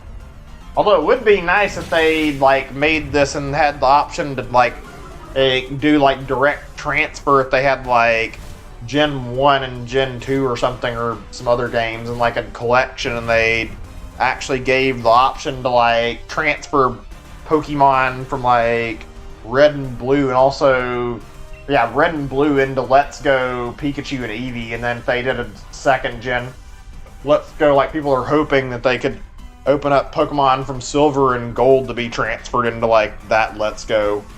Like it's weird how you can't actually transfer directly like Game Boy Pokemon all the way up to Switch. Like you can transfer them in. Actually, I'm just saying you can't transfer them into the Let's Go. They don't actually have any abilities in Gen 1 and Gen 2, I'm pretty sure, so they should still be compatible, and yet they're not. I'm assuming the reason is the Pokemon Bank probably gives them like an ability and causes that ability to end up being like added and ends up like erasing their compatibility with Let's Go, since Let's Go Pokemon don't have any abilities and they also have the AV system, which isn't compatible with like normal Pokemon games. They have to like redo that a little bit. I mean, I guess. Actually, wait a second. Well, actually, yeah, I guess that is true now I think about it. You can play all of them. I didn't actually consider that until now, but I mean, I don't know. They didn't really try to correct that with the Game Boy. It's not really guaranteed. I mean, I guess they put out Soul Silver and Heart Gold like relatively quickly, but with the Game Boy Advance, they didn't do like a new game for second gen until they got to the DS era, and also on top of that, like you couldn't play all the games there. They did give you the option to play with Johto Pokemon by getting them through XD and Coliseum, but that's kind of different when you look at it, because it's not really the same as letting you play those games. And also, they took the route of like literally remaking Red and Blue over re-releasing those games, so I feel like saying they're more privy to putting out a collection feels a little odd when they've done the exact opposite. And like a past opportunity, they were given the chance to just do something to make a like Gold and Silver and Red and Blue compatible with like Gen 3 games, and they opted to remake Gen 1 and then release like other games that had Gen 2 Pokemon in them for whatever reason. I think our team's pretty good here, so I'm just going to stick with what I've got rather than swapping. Somebody else would bother doing this. Somebody else might want this Dunsparce. Oh man. I honestly wonder what they'll even put in a collection if they do make one, though. I was thinking a collection would have like Red and Blue, maybe Yellow version. They might do like all the versions of each and like have like first gen, second gen, end up putting like every game that's not available on a collection, have like even 6 and 7 on here. It'd be weird, but I don't know. If they did, it'd be like direct ports, though. It'd be really weird to see the whole big rumor from like a few years ago. I guess it was in the Switch was like kind of still newish. Like that whole Pokemon Stars rumor ended up coming full circle. Like ending up getting released on the Switch with like Sun and Moon. I don't even know. I don't imagine they would do that, though. I feel like Game Freak's solution to having like not all this available is just to fucking end up giving Pokemon and like putting them into a single game rather than trying to release them in like multiple games. That might just be me, though. I feel like they'd probably be more likely to update this game to have the whole Pokédex than they would that, but I mean, I don't see that happening either. There's still like 200 something Pokemon missing from Sword and Shield. Yeah, I don't know. This whole thing is interesting to talk about, to say the least. I'm more interested in what's going to happen with Zelda next year and hopefully Metroid. Metroid's also got a big anniversary. We got 3 of them. I remember like a few years ago there was a Metroid anniversary, though, and Nintendo kind of just completely ignored the Metroid anniversary until like much later, and a lot of people were very upset with them for good reason. I don't know why they pretended like there wasn't anything to talk about with Metroid. Hope they do something big next year, though, for Metroid's anniversary. I think the biggest thing they could do, since I doubt they're probably ready for Metroid Prime 4, if they wanted to do something cool next year, Metroid 5 would be a fucking amazing like title for next year. Actually, we need a new 2D Metroid game. We haven't had a proper brand new one that's not a remake in a long time. Oh man, I hope it happens. I mean, there's also the Metroid Prime Trilogy rumors. So, I mean, it would make sense to maybe put out Metroid Prime Trilogy, so who knows. Metroid Prime 4, I just want to see like a fucking actual trailer for it at this point. I don't think we're going to get it any time too soon, though. Fourth of the Zelda games on Wii, Zelda Collection. Oracle's remake in 2022. That wouldn't be that surprising, to be honest, to see a collection, although I think that'd make a lot of people really frustrated seeing like that instead of like an actual like suggestion of like more remakes, but I could see it totally happening. I wonder if they're just going to re-release Majora's Mask 3D and also Ocarina of Time 3D, even though I'm pretty sure more people would prefer like actual HD remake treatment like the others got. Statement on Metroid's looking 2D Metroid next year, Trilogy late this year, and Metroid Prime 4 2022. I mean, if that's gonna happen, and I don't know for sure, but like if we're gonna get Metroid Prime Trilogy this year, then there's not a lot of time for Nintendo to really act on that. They'd have to announce it really soon, considering that the year's nearly over and there's no sign of us getting it anytime soon, so call me a bit crazy here, but I'm not sure I believe we'll see it this year. It's been rumored several times, and I want to believe, but they'd have to announce it between now and the Game Awards probably, or they could maybe consider shadow dropping it at the Game Awards, but I don't imagine we're going to get a shadow drop of Metroid Prime Trilogy that quickly. I don't know. I hope we can potentially get Metroid Prime Trilogy. That'd be amazing, but I don't think it's going to happen. Is it going to do something like 3D All-Stars? Yeah, I could see a collection being like Majora's Mask 3D, Ocarina of Time 3D, then have also, let's see, what was it? Majora's Mask, Ocarina of Time, then also Wind Waker and Twilight Princess, and like a big collection would make a lot of sense, actually. Unless they're doing like 2D games, maybe. Also, interesting how there's no mention of Skyward Sword. I'm assuming that Skyward Sword is going to get its own remake eventually. Oh, late next year. I was going to say, that would make sense, because I could not see literally any way they'd be able to actually make a Metroid Prime Trilogy release work this year. If that's all true, though, that's a lot of big news, though. That would mean next year would be really exciting, too. I am going to be so happy if we actually do get a new 2D Metroid game next year. It's... Ask anybody who's played the series and talked about it. Like, it's been a long time since Fusion. I think a lot of fans are very, very excited about the potential of getting another 2D Metroid game, because it's been so long. And Metroid Fusion ended on a really odd note, so I think everybody wants to see another Metroid game that's like 2D really badly. Hold on a second. Never mind. It was fucking another Pokemon Go thing, which has been bothering me. I thought it was something important. Let's get back to playing then. This started off so great and so promising with getting my hands on 2 wins already, and now we're here not getting any fucking more extra wins. We're struggling to get the last 3 I want tonight. Oh well. But yeah, that would be exciting if we got a bunch of new games next year and all these collections. Also, I've been wondering about what's been going on with Donkey Kong, since we haven't had any word on it in a long time. But I mean, let's see. It's a lot of stuff here, actually.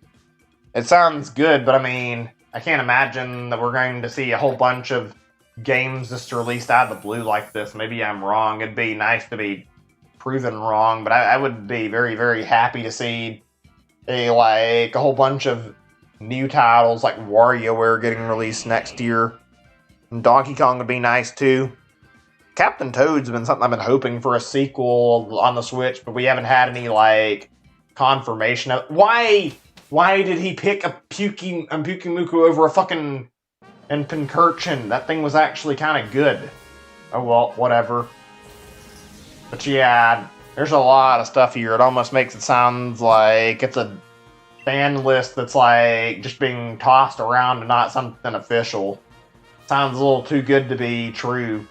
I don't know if I can believe this or not. I mean, I guess I'll see what happens next year. I'm not going to say it's guaranteed to not be true, but it sounds like there's a lot of things that don't sound like they'd be super likely because Nintendo doesn't operate like that usually.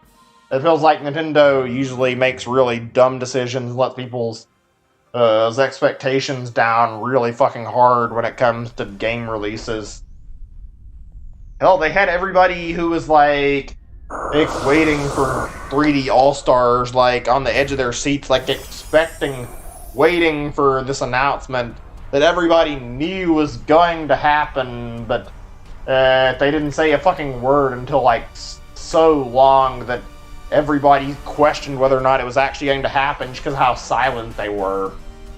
I genuinely started to think it wasn't real because there was no anything being said from Nintendo. Oh well. Oh fuck. Move for just a second. Like I said earlier, I hate that I have to do this. My back's not feeling amazing right now. I think there was mention of the stuff Nintendo used for the collection for 3D All-Stars, of how Nintendo purposely made it so they could repurpose it with more games in the future. So the idea of them future-proofing their engine for that shit's not surprising if it's true. In fact, that sounds like something that would be very likely. Also, it could mean some very, very good collections. I'd prefer we got to have actual remakes for games, but I mean, I wouldn't say no to having some a few collections on the Switch. Somebody suggested one for Mario Strikers and some other stuff that would be kind of neat actually.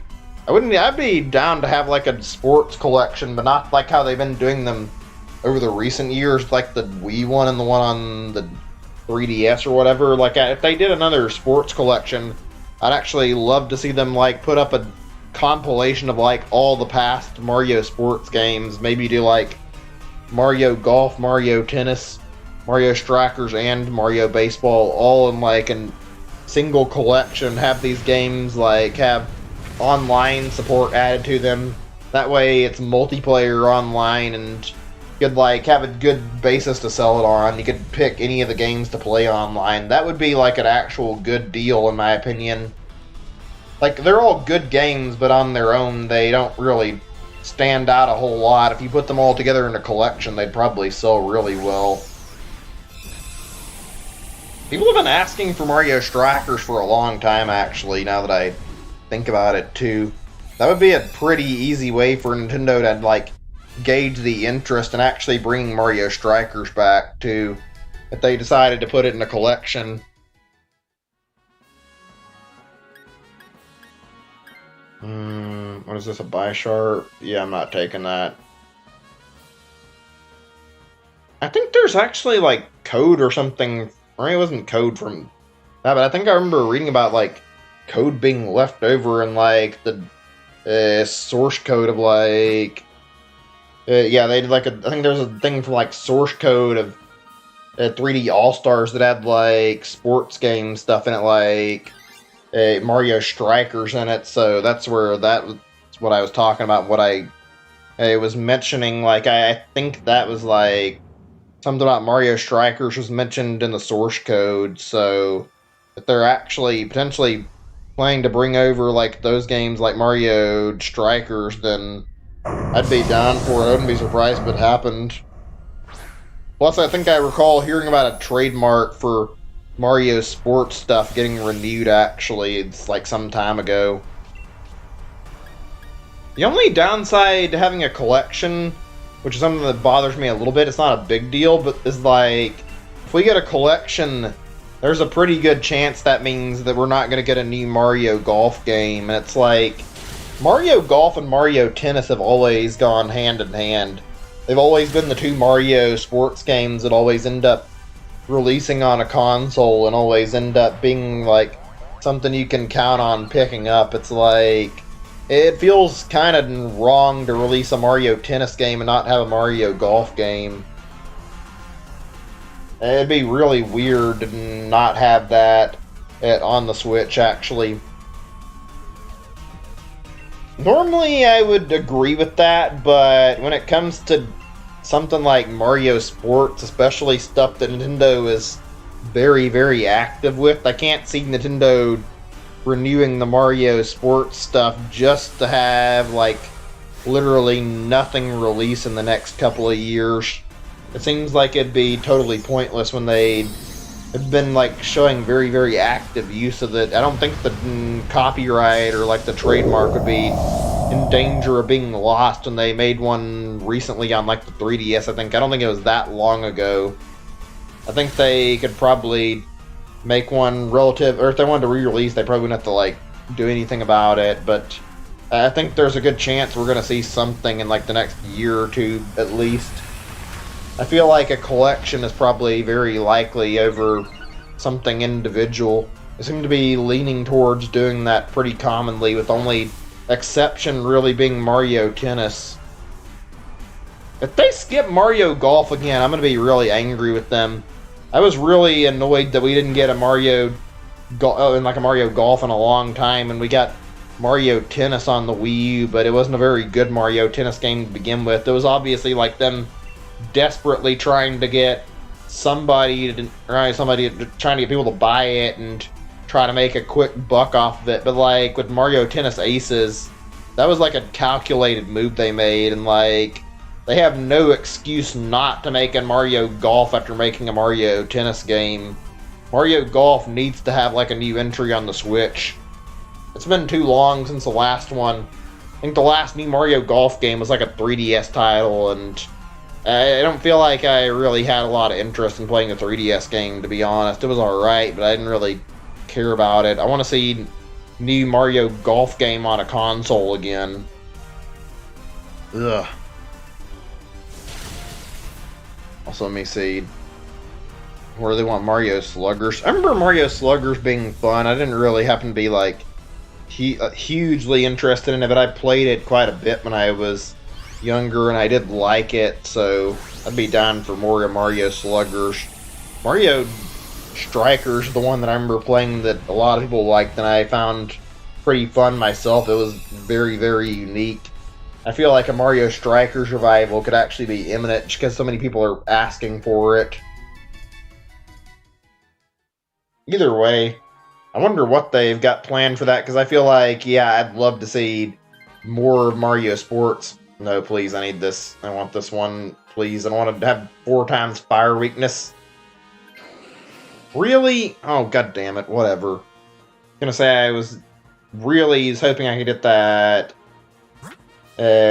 Sorry, what I'm trying to. I can't remember the Pokemon name right now. Kingler, yeah, I was hoping I could get that. Maybe we can get this water Pokemon they pick it, though. No! Don't go for the fucking fighting Pokemon. God damn it, we didn't even need the berries. I'm a little bit frustrated by that. Whatever, though. Let's see, I'm just thinking on some stuff, actually. And I'm surprised they didn't get anything by Eternal Darkness, actually, when we're talking on trademarks, because I remember not only was there, like, a trademark renewed for it, but apparently, like, there was, like, mention of, like, an Eternal Darkness 2 being in development over, like, some time ago, like, for... I think they mentioned it on Wii U some, and there was also mentioned on the Switch for a little bit, but it got canceled. I don't know what happened to that. I know there was also some group trying to use the trademark without permission, and they were doing like a fucking Kickstarter thing with the Eternal Darkness, and they got shut down. I've never actually played Eternal Darkness like the original, so might have to check that out at some point on stream. I don't know. I'm not big on horror games, but I do have interest in that one. Alright, that's fine. I'll still be here for quite some time, or probably, unless I end up getting my shiny soon, I'm gonna be here for a while. Until it turns to the 3-hour mark on stream. I want to get my hands on that, obviously. Oh boy. Ugh, fuck. Ugh, my throat feels a little funny right now.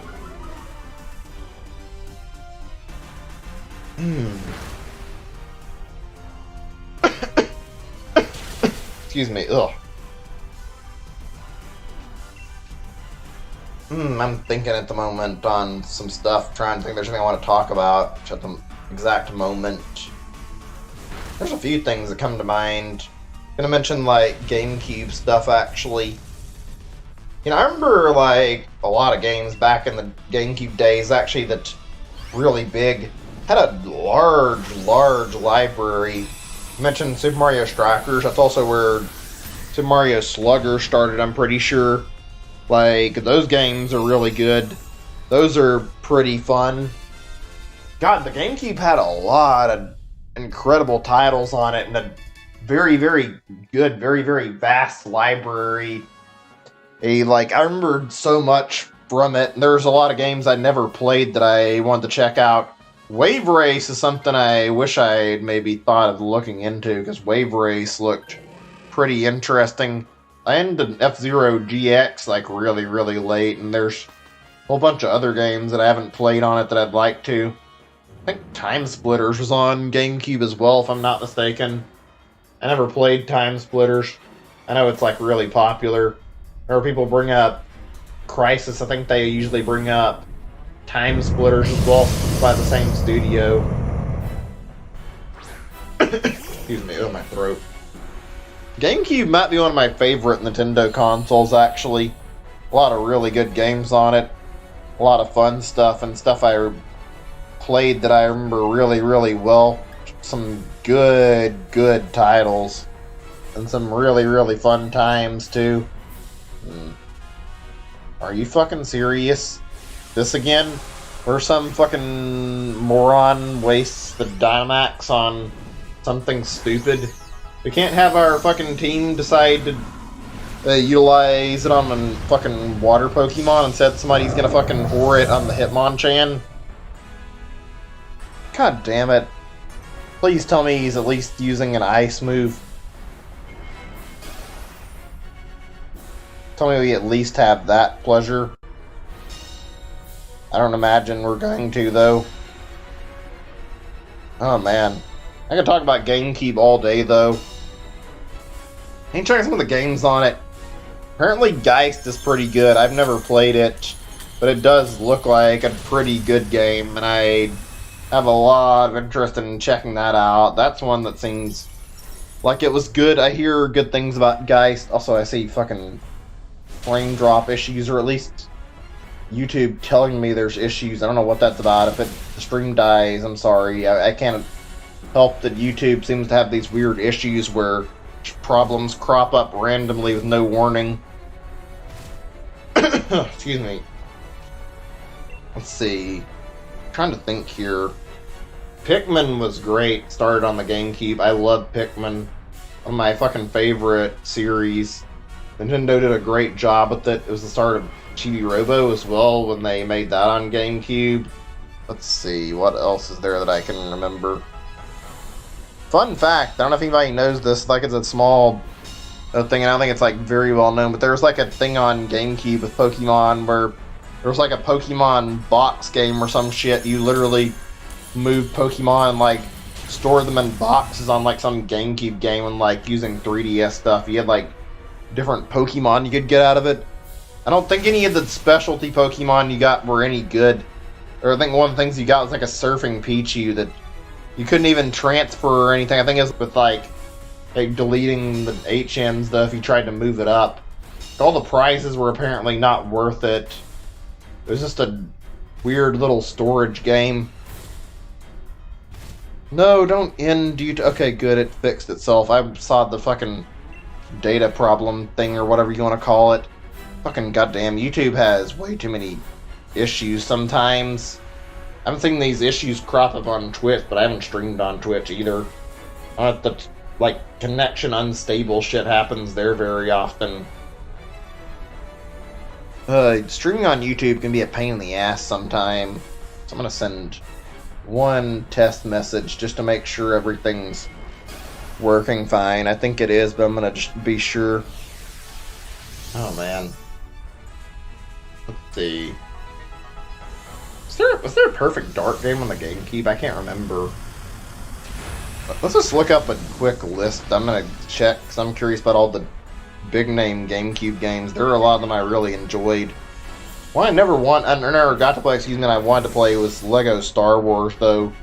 Lego Star Wars was really good, and I remember playing on like a Walmart kiosk. It was really fun. That was a game I think a lot of people played and really liked back in the day for good reason.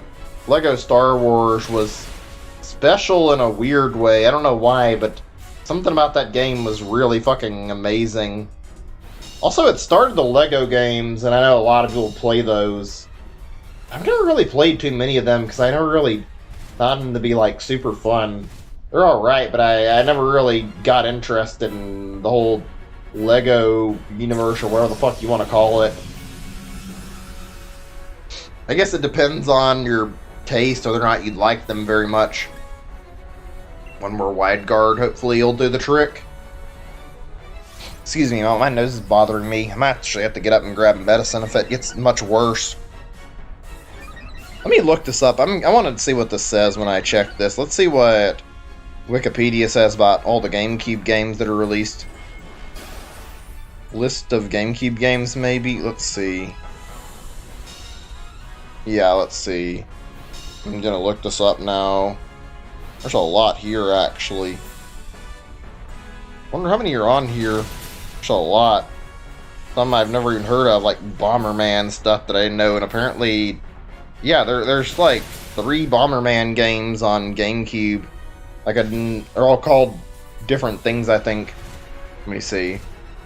Trilogy thing or something. They're in the Lego Star Wars games next year. I think I heard about that. I think there was like a collection that was supposed to be like every Lego Star Wars game released. I want to play the Lego Star Wars stuff again. I played that back in the day and I liked it. I might pick up that collection. Lego Star Wars was the shit. It was really, really fun. Okay, there. Beat another Groudon. Let's get this bad boy and try to get 2 more kills. Welcome back, Ember. Oh man, Lego Star Wars was great. Let's see, what are these that I was thinking of? So I'm seeing one that I heard about, Bionicle, and I've heard the Bionicle game is really stupid. Apparently they like ended up like trying to do like too many game types in one. Where is it? I can't find it now. Alright, Bomberman Generation, Bomberman Jetters, Bomberman Land 2. Interesting. Those look like really interesting games. Surprising amount of Call of Duty games that are on here. Well, I say surprising. I say only 2, actually. Never mind. That's not as much as I thought it was. It's interesting there. Oh shit! It's here! We got it! Oh my god! I'm so happy! Holy fuck! It's finally here! Oh! I knew if I kept trying I'd get it. Number 38. Oh! Yes, thank you. Shiny Groudon. Fuck yeah, we did it, guys. It's over. Oh, it paid off. Good shit. I gotta save my game. You bastard, you. Fucking making me go through nearly 40 encounters for your sorry ass. Oh, God. Finally, though. Finally, the torment is done. Oh, good shit. Let's take a look at him. Finally. Fuck you, Groudon, you're mine. I don't even care. After all this bullshit you put me through. Shiny, he looks really good, too. Let's see what his stats say. Obviously, Drought. Can't tell how this is. Let's see, how do you... I have to check how you do the IV judge in a second. Obvious moveset. Lacks nature. Interesting. Capable of taking hits. That's good. That means he can sponge up a lot of damage for me, actually. Fuck yeah. This is a pretty good one, actually. We got 4 shinies in the span of, like, 2 days. That's incredible. It took 5 of these. I'm not surprised. When I saw the game start phasing shinies on me, I had a good feeling that we were, like, really close. I had a feeling we were, like, right about to get it. Like, there's no reason why we'd keep phasing so much without ending up grabbing shiny Groudon after a little bit. Oh, good stuff, good stuff. I finally got my Groudon today, and I am satisfied as fuck. Let's see, how do is this gonna show me? I want to see what his stats say. It's got 4 perfect IVs. That's pretty good, actually. In fact, I'm very, very happy about that. Fuck yeah. I've got some good shinies lately. Yeah, you were here. I'm glad. I'm glad we finally got it. Okay, I guess I'll change my title, actually. Let's see, because I'm going to continue. I might as well do until 3 hours now that I've done this much. There's no point in just stopping midway through the stuff, actually. So tomorrow, we can start with a clean slate, though. Tomorrow, we're fucking kicking some whale ass tomorrow. Oh, good. We're gonna be doing, like, shiny hunting for Kyogre for some time. Give me a second. I'll change the title to reflect on this, though. Every legend always gets 4 best. I wasn't sure if it was, like, 4 or 3 or what. Okay, shiny. I'm gonna put this here. Shiny Groudon found. Moving on to shiny Kyogre. I'm moving on to Kyogre now. That'll work. I think this title talks about the target well enough. Also, I know my number right now already, so all I need to do is go over to my thing, update this really quickly on number encountered, change this over to 1. There's our Kyogre count, and I just need to get everything fixed. Give me a second. Let me take down the sprite for my Groudon that I had up here, and I'll get the Kyogre sprite. I have a site I've been using for the GIFs of these, so I have to go download the Kyogre GIF really quickly. Oh gosh.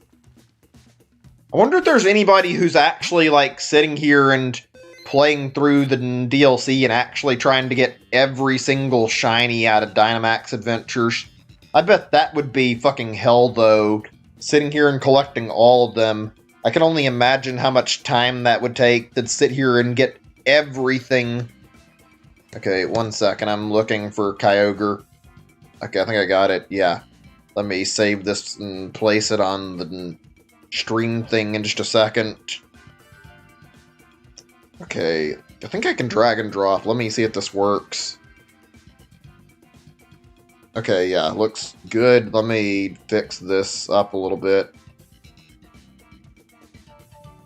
That's not bad. Let's see. How does this look? Yeah, I think that'll do for my GIF. I think that looks good enough. It's not the highest quality, but I haven't found, like, a very good place to look for, like, actual good HD sprites that I can use on the stream layout, so I'm just gonna deal with it. Alright, let's continue now. Good shit. Imagine if we fucking end up getting a shiny Kyogre tonight. I have a feeling there's, like, no chance in hell. But just on the off chance somehow it ends up shining for me on, like, any of my attempts while I'm actually playing, that would be fucking insanity. That would be fucking crazy. Speaking of, like, back-to-back shit, well, I don't know if back-to-back's the right word. I was watching A-Drive stream as of, like, boredom earlier, like I was watching his Twitch thing, and I saw, like, how he was doing his shiny hunts, and he ended up getting, like, 3 shinies in a row. It was pretty impressive and pretty interesting to watch. He ended up getting, like, a forget what it's called, Tapu Koko or something, that he'd been hunting for a few days, then he moved on to, I think it's Tapu Lele. I don't remember the names of those guys very well. And after he, like, did 1 encounter on that one, he got it. And then for that, he went for Solgaleo, and the next shiny he got was, like, a Boltund. It's incredible how good the shiny luck in these Dynamax Adventures is. Like, you get some really good shiny luck playing Dynamax Adventures. Oh, fuck. Now I've got 2 shiny legendaries from Dynamax Adventures. I'm very, very proud of that. I've got... Actually, how many did we get from this shiny hunt? I'm trying to think here. Porygon's the first thing. We got our hands on... I think Sandacondra's number 3, I think. Yeah, probably. So we got Porygon. We got... Sigilyph, yeah, Porygon, Sigilyph. We got Sanacondra, and we got Grovyle, and then finally fucking Groudon. 5 shinies in 1 shiny hunt. Even though Groudon took like a fucking week to do because of how hard it was to fight. Speaking like realistically, this was pretty good. Ended up getting Groudon and not even 40 times beating it, even though it took fucking forever to reach it. Like, I've got to say, our luck was really good overall. Electric. We need electric right now. We can't get both of those, can we? No matter what we do. Fuck. That's pretty much the best option, though, is to take advantage of Kyogre's water, or Kyogre's rain, and use that to get strong electric moves. Oh, man. By the way, any luck on your Squirtle hunt? Just curious, since I haven't thought to, like, check up on that yet. Or are you still clearing boxes or waiting on, and, like, until, like, later to actually do the Squirtle shiny hunt some more? No luck? That sucks. Keep trying, you'll get it, though. I got my hands on one. Probably once I get done with legendary hunting, I think... maybe doing Bulbasaur is, like, my next objective, possibly. I don't know. I feel like Bulbasaur's a good step in the right direction, since that's the last one I'm missing out of the Kanto trio. They're going back to the hunt now.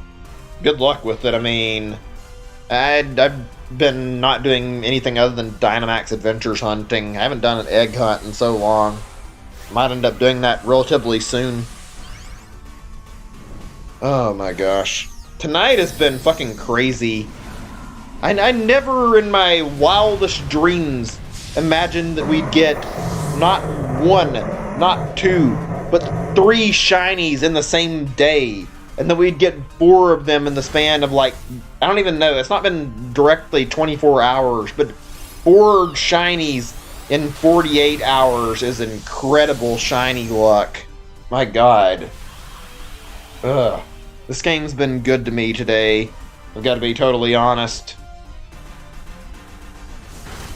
Hopefully it's smooth sailing from here on out, though. I can imagine killing Kyogre is going to be a lot easier. Oh, man. Let's see, I'm thinking on some stuff I want to talk about for a little bit. I guess let's go back to the GameCube chat for a little bit, or just talking about, like, consoles. Any GameCube guys, or GameCube games you guys remember? Sorry, I got my words mixed up. I remember, like, a lot of GameCube games that I played that were really good. Or, actually, I don't know if many people who played GameCube titles, but I've had a lot of experience playing really good GameCube games. Also, congrats on getting your phone set up. I'm just glad mine's working decently again. Eventually, I'm going to have to get a new one, but I can handle what I've got right now without any problem. Never played any. If you ever get a chance to, I mean, it's definitely worth it. Pikmin 1 and 2 are fucking gems of games, and I actually prefer the GameCube versions of those games over the Wii versions, actually. First console was Wii, and as a child, even though the small disc was GameCube. Yeah, that GameCube was weird, having the whole small discs thing. Like, it had really odd setup for the games it used. I don't know, it wasn't terrible, it was just really bizarre to say the least. Yeah, that's probably a smart decision. Dolphin supports like every GameCube game now, I think. Can play literally anything you can think of. There's a lot of good ones, like, I shit you not, like, I owned like 50 to 60 GameCube games, and I had like still not even a huge fraction of the actual library. There's just so many good ones you can pick up on it. Oh man. I still have so many that I want to check out that I've never played actually, like Doshin the Giant. Yeah, you can play Wii games on there. There's a lot. You got the entire GameCube library. You've got a good chunk of Wii games. There's a lot to like about Dolphin. Also, I've been messing around with Dolphin in my spare time. I haven't been able to get what I wanted done necessarily, but I looked into like mods for Pikmin 2 actually, and ended up like finding some neat ones. I had like a 4-player one I wanted to try, but I couldn't get it working yet. We haven't talked about trying it again in a while though, so maybe the next time we use Dolphin, we'll try to work it out. I actually like to play some GameCube games on stream one day, and maybe do stuff like modded games too. I feel like playing Pikmin mods on like stream would actually be something I'd really enjoy, because I really love playing Pikmin. I don't think there's that many for Pikmin 1, but Pikmin 2 is good. Pikmin 1's kind of a weird one to talk about. It's got a short length, but not super short. You've got 30 days, and you have to collect 30 parts while you're playing the game. So, oh shit, why did I select water? I should have selected electric. Whatever. But yeah, like I was saying, like, well, whatever. I guess it doesn't matter. We'll just get the fucking water Pokemon killed. But yeah, like I was saying, Pikmin 1 is kind of short. I don't think it's as short as Pikmin 3, but it's also fairly good game, and honestly, like, you could get through it in quite a bit of time. Might like it in length more than Pikmin 3, because you've got like a whole 30 parts of your ship to collect and a lot more you can explore, I feel like. Although, I don't know, Pikmin 3's got a lot of good stuff just by the virtue of having mission mode and all the Olimar missions. Also, it's worth going through and collecting all the fruit in Pikmin 3 if you really feel like you want more gameplay, because I feel like that's a worthwhile thing to do. It's usually pretty fun to do it.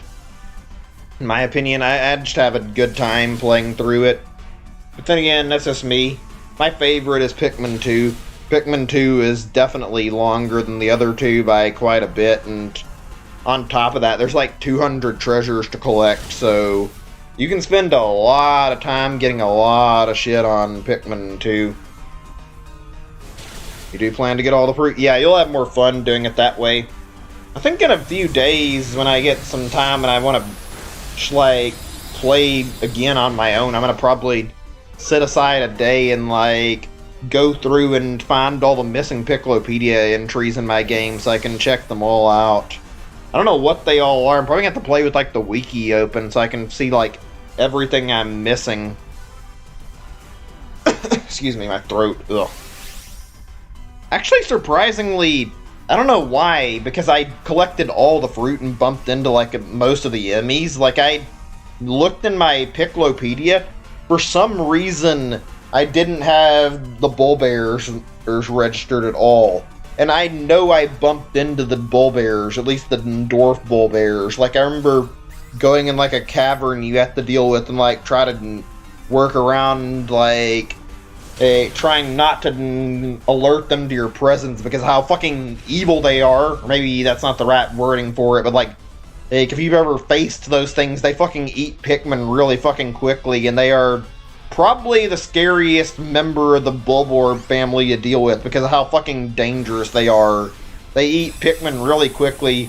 They're fucking relentless, and on top of that, at least in Pikmin 1 and 2, if they died, they would start reviving, and you had to, like, take care of their corpse immediately, or otherwise they would come back to life. I don't think it happens in Pikmin 3 where they come back to life, though. They're fucking awful, though. I remember killing the dwarf Bulbears and the Bulbear, and for some reason it didn't go in my log in my Piccolopedia. Same with like the orange bulborb, and I don't remember what their names are. The orange bulborbs, I can't remember what they're called. Like those guys didn't get registered in my Piccolopedia when I killed them with a bomb rock for some reason. I'm wondering if maybe the game's glitched out a little bit, where for some reason a bomb rock kill doesn't count towards the Piccolopedia. Because looking at the Piccolopedia, like, it counts, I think it counts as long as you killed the enemy you're after, and it's like, technically speaking, blowing the enemy up by killing them with the bomb rock is still killing them. There's no reason why it shouldn't register. I don't know. Really weird. I don't think Pikmin 2's Piccolopedia functions like that. I think in Pikmin 2, you just end up like, end up seeing the enemy and like running past it. It's enough to actually register it. You might have to kill them in that game too, but I don't think you did. I think they all register regardless. Pikmin 2's is better in my opinion, but Pikmin 3's isn't bad. Like, Pikmin 2 gives you more info to look at. If you want, like, a quick, like, synopsis of all the shit that's in the Pikmin 2 Piccolopedia, like there's Almar's descriptions of every item in the game and all the enemies, which is the norm for a Piccolopedia. Also, when you beat the game, you get something called Louie's cooking notes, and you can, like, go over every enemy and, like, read these little cooking notes that Louie makes about all the enemies. Some of them are really short, some of them are really, really not that short, but they're not really that long either. They're there for every single enemy in the game. It's not anything crazy, it's fascinating though. And then there's one other feature that you can get from the Piccolopedia, and it's, you get like a sales pitch from the ship when you, like, I think you do it when you finish the game, like he groups all the items you've collected together in like categories and gives you a sales pitch for each one when you ask the ship to do it. It's a lot of stuff you can read up on if you collect everything. Pikmin 2 has a fucking fantastic Piccolopedia. Also, I haven't seen that Cyberpunk trailer, but now that you mentioned that, I'll make a note to check it out later. I haven't watched much of the game's like footage. I need to like actually check it out a little bit, so yeah, I'm gonna take a note and watch that later. Also, fuck, we go through all this and we get our hands on other fucking electric Pokemon to fight, only for it to be a fucking Stunfisk. Yeah, real handy for the one electric Pokemon we bump into be a fucking ground type Pokemon that has a weakness to Kyogre's water. Oh well, not really a big deal. Anybody here picking that up anyway? I'm just curious. I've heard a lot of people talk about and parrot how their interest in Cyberpunk. I haven't really checked it out enough to say if I want to get my hands on it or not, though. Like, I do have a little bit of interest in it, but I don't think I'm going to be buying it. Maybe if I check it out and end up thinking it looks neat, I might actually look into purchasing it, though. I don't know. Speaking of like, stuff I want to check out, actually, I've been kind of contemplating if I should get Witcher 3 on my Switch, because I've been wanting to try playing it at some point, and I know CG Project Red has, like, a lot of like, popularity because they make really big and really fun games, and I'm kind of thinking of getting The Witcher 3 because of that reason, and because it's similar to Breath of the Wild, and it makes me think it might be worth, like, spending some money on. Especially considering I didn't really enjoy Skyrim that much, and Witcher 3 seems to be a little more easy to take seriously. Maybe it'll be more up my alley. Maybe when it goes on sale again. I think I saw it on sale at one point, but I didn't end up buying it. Witcher 3 looks really good, though. I want to get Crash 4 as well, but like I said, I don't have the systems for it. I'm still really surprised Crash 4 didn't get nominated for Game of the Year. That game looks incredible. And I'm pretty sure it plays incredible based on the amount of people who parrot the fact that it's apparently pretty good. Speaking of Crash 4, you guys think we're going to see a Spyro 4 next year? I feel like it's very, very likely. It would make a lot of sense to get a new Spyro game next year, and had the Spyro Reignited trilogy not that long ago. I think there's a lot of demand for a new Spyro game as well. God, I really need to get around to playing the Spyro games on stream at some point. I was planning to do another Spyro game, and I got sidetracked, and I also really wanted to play Spyro 2 at some point, and I never did. Maybe eventually I'll get to... What just happened? Did someone fucking disconnect the fucking connection on us? Okay, no, nobody did, but it lagged really hard when we were going into battle. Yeah, I've noticed that. I don't know if it's huge opinion about the series, and a lot of people share the same feeling, but I've noticed there are a lot of people that don't play it as often, but Spyro is genuinely a really fun series, and honestly got a lot of good replay value. I'd say Spyro is honestly better than Crash in my opinion, but that's just me. I genuinely really liked Spyro.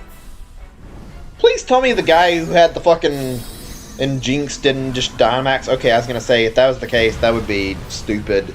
Probably the same with the fucking Stun Fist, since it might die easy. Thank God. Yeah, I would be really down for it. Reignited is so good. I've only played through Spyro 1 and Reignited, and I've been meaning to do the others. I just haven't really made time for it. But fuck, I want more Spyro so bad. I'm a sucker for Spyro games. They are a ton of fun to play, honestly. Maybe I'll check in with the Crash Insane trilogy at some point, because I never played it. I did play, Crash Team Racing, though, and that was pretty fun. I remember, I've seen, a lot of people saying that apparently, a SKU for, a SKU for, what was it? Oh yeah, Crash 4 was supposedly found for Switch, so, I mean, I would probably be down to pick it up if that ends up being a thing in the future. Yeah, I want to get Insane Trilogy as well. I'm just waiting for them to go on, or waiting for it to go on sale again. I think it's been on sale as low as $25, but I was trying to hold out for it to maybe go on sale for $20. Maybe I might browse around on Black Friday, but I doubt anybody's going to have it for sale. But if on the off chance somebody sells it, even physically for $20, I might end up fucking biting anyway, even though I mostly play on digital, just for the sake of getting my hands on it, because I actually want to play it, really, and I haven't picked it up yet. Oh yes, Paralysis, please kill this fucker. If he Origin Pulses, we're probably dead. We really need to stop that from happening. This is not even that hard compared to Groudon, but I really don't want to get fucking wiped out by the AoE water attack. We're so close, too. Oh, God, man. Ugh, fuck. Give me a second. I need to fucking rearrange where I'm sitting. My back's a little sore still for some reason. By the way, you guys had to, say one series you're really interested in seeing a new game on the Switch, really soon. What would you guys be interested in? Stuff that's not, super likely, probably, though. Stuff that seems like it might not happen, because stuff that's already guaranteed to be likely is well, there's not really much point in discussing that. I'm trying to think here. As long as it's done well, I'd actually be down for another Castlevania game, actually. We got Mega Man 11, we got a whole bunch of Mega Man collections. I'd like to see more Castlevania games get ported over to the Switch, but a brand new Castlevania would be really cool, actually. Assuming they actually do it right. If they end up making a new Castlevania and it's shitty like how that Contra game was, I'm not going to be okay with that. Excuse my throat, ugh. Actually, wasn't there one that was supposedly like a Castlevania game on the like mobile? So we've had something over recent years, but I mean, it wasn't exactly high quality. I remember hearing that it even got taken down from like mobile fronts. So yeah, apparently there was that. I don't know very much about the mobile Castlevania game though. I mean, I don't know. If they can make a good mobile Castlevania, maybe they can make something. It depends. I think I think Konami's mostly fucking making those. What are they called again? Those stupid. I don't know what they're called. The pachinko machines, those things lately. So it's like, yeah, I don't have high hopes for seeing like a proper good game from them anytime soon. If we're talking like collection stuff, I'd like to see actually. I'd love to see, like I said earlier, I want to see Castlevania and see more of it, but I'd also really, really like to see like a new collection in the form of like a Metal Gear collection on the Switch. Please, fucking, I will gladly pay for a Metal Gear collection. That would be a day one buy, probably. Although I'd prefer it to be like the HD collection like that was on Xbox and PlayStation, I think. I wonder if they're ever going to try and like port or like Metal Gear Solid 4 off of like PlayStation 3.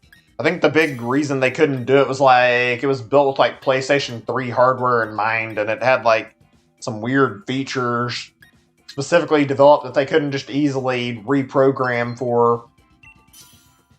I played very little of Metal Gear, actually. I think all I played was like Metal Gear 3 and Peace Walker and like the games from like some of the games that were from like the whole Big Boss timeline. I'm taking the Ditto. I feel like Ditto against a fucking Kyogre with having Thunder could be really handy, actually. I'm curious. You guys play any Metal Gear? I'm just curious to hear thoughts on it, if anybody does. It's not a big deal if not. Also, yeah, I'd be down for more Xenoblade, probably. Having, like, a third Xenoblade game that's really good, or Xenoblade X, like having a sequel or getting Xenoblade X ported would be really cool, to be honest. No grass, just electric over here, so I guess we're going for the electric. Oh, man. Honestly, I'm gonna have to say spoilers to mention this. Not a huge deal, but like I'm really angry about how Metal Gear 5 ended. Never actually got a proper ending. The ending we got was a fucking giant cop-out. They didn't actually explain jack shit when the game ended. But that's just like a small complaint, honestly. Never played it. I'm not surprised. I'm not talking like the old ones that are like NES games, but if you want to talk about those, we're more than welcome to. But like when I talk this stuff, I'm more focusing on like Metal Gear Solid stuff. I like Metal Gear, even though I've not played it very much, because I've watched like quite a bit of it too, and like I love the goofy, stupid humor that Metal Gear is known for.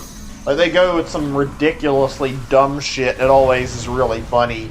It's impossibly hard to take Metal Gear seriously because of how the way that they handle the plot every time.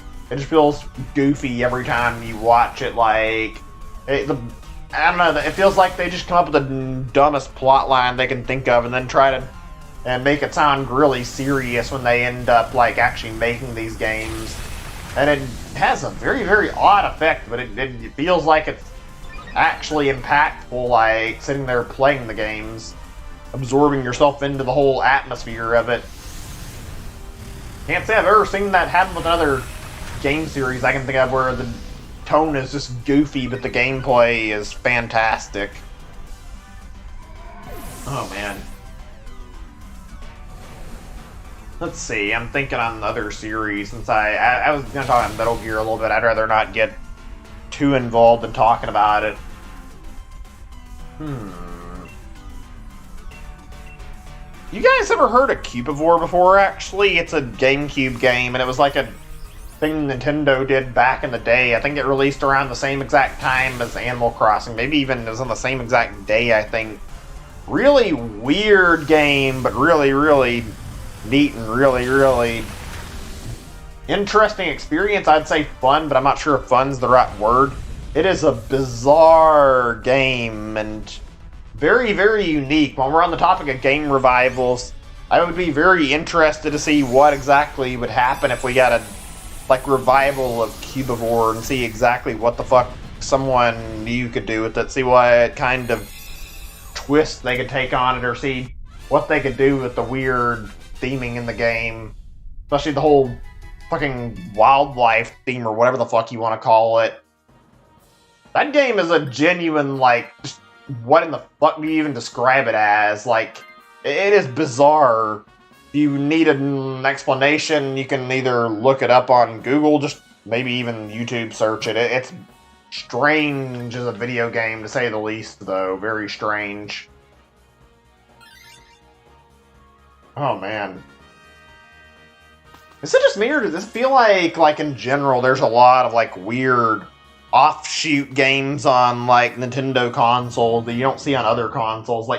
The devs intentionally make strange shit you wouldn't see elsewhere. Hell, even on, talking Nintendo games officially, there's sometimes some really weird games, fucking... Mother 3 had some bizarre shit in it, despite being a fairly good game and not that abnormal. Bugsnax, yeah, Bugsnax is weird. I've watched, a lot of it, and the ending was confusing as fuck for me. I remember watching it not really being sure what the fuck to think. I mean, it was a pretty decent ending, I guess, but I don't know if I will ever play that game or not. Maybe one day, maybe. I don't know. It's interesting to say the least, though. If I get it on PC or PlayStation 4 or whatever, I mean, I want to get a PS5, so I might just wait until I get that version. I'll be right back really quick. I hate to have to go AFK right now, but I'm going to turn on my AC and turn it down a little bit because it's kind of getting hot in my room.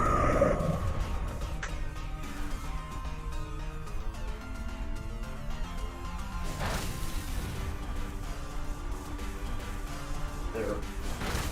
Turned my AC down to cool a little bit so it'll get a little bit better. Ugh, fuck.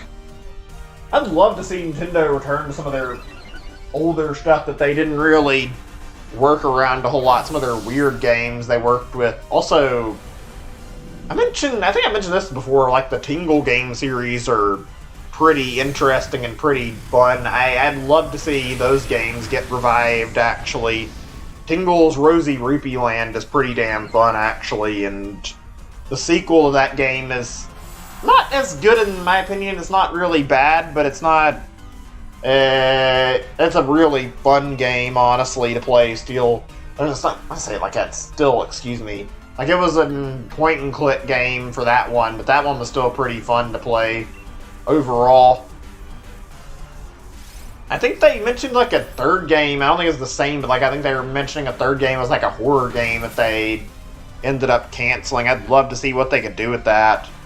Zelda doesn't get a whole lot of spin-offs outside of Hyrule Warriors, so I'd welcome the Tingle stuff back with open arms.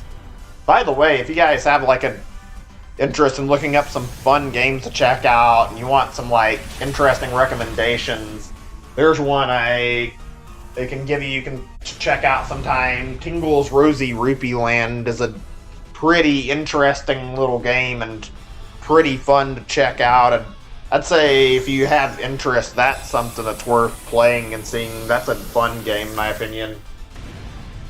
The other game's pretty good too, but if you played the second game, Tingle's Balloon Trip of Love, then you have to have a patch for it, because it only got released in Japanese, so you'll have to look up the fan translation, but it's pretty easy to patch that game to have a translation on it, so it's not a struggle for anybody who might be concerned with it. I think I've streamed the second game, actually. I've never streamed Rosy Rupee Land. Maybe one day. But I don't know. We'll have to see. Oh boy, it seems like it's lagging or something because I'm seeing a lot of time wasted on switching Pokemon, which shouldn't be the case.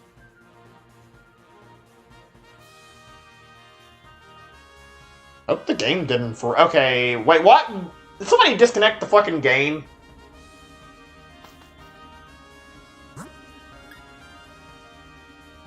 What the hell was that? Why did we fucking skip over or that? That was actually fucking important that we got an electric Pokemon. Somebody had to have fucking killed the connection or something. Oh, god damn it, I am... Yeah, of course, it fucking died. I had a feeling somebody fucking killed their internet on me. Or desynced, yeah. I think it just had somebody's internet died. I'm pretty sure if one person disconnects, they can kill the connection to the whole group if that happens, so... Probably somebody who wanted to get into the fight without actually fucking wasting time. Or maybe not, I don't know. I could sit here and try and beat it, and maybe I'll get by Kyroge in the next battle, but even if I don't end up winning or not, I'm not gonna fucking give a shit, to be honest. I'm at the point where I'm, like, tired, and I've been spending a lot of time shiny hunting. It's like, I can go to sleep and rest easy knowing I got Groudon. So regardless of what happens, we'll stop after this next battle goes on. Oh, fuck. Ugh. Oh my god.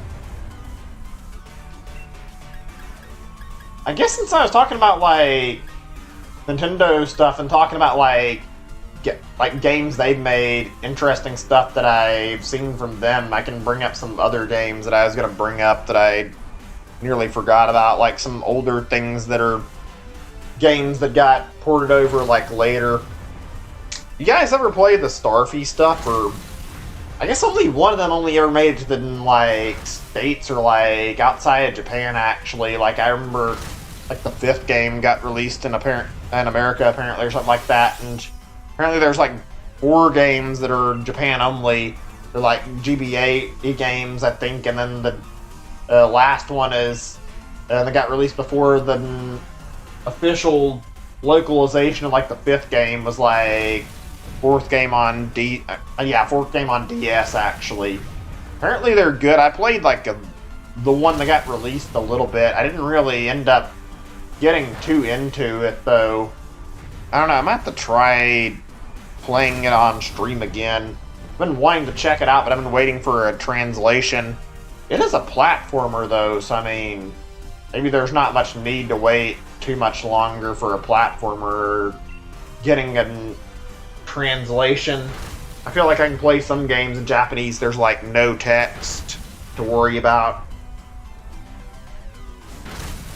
By the way, while we're talking about Japanese stuff for a little bit, you guys ever import games, or you guys play, like, mostly just, like, stuff from your region? I think most people I talk to here from America are, like, usually just buy, like, specifically American games and don't bother to import stuff. I only import, like, exclusives usually.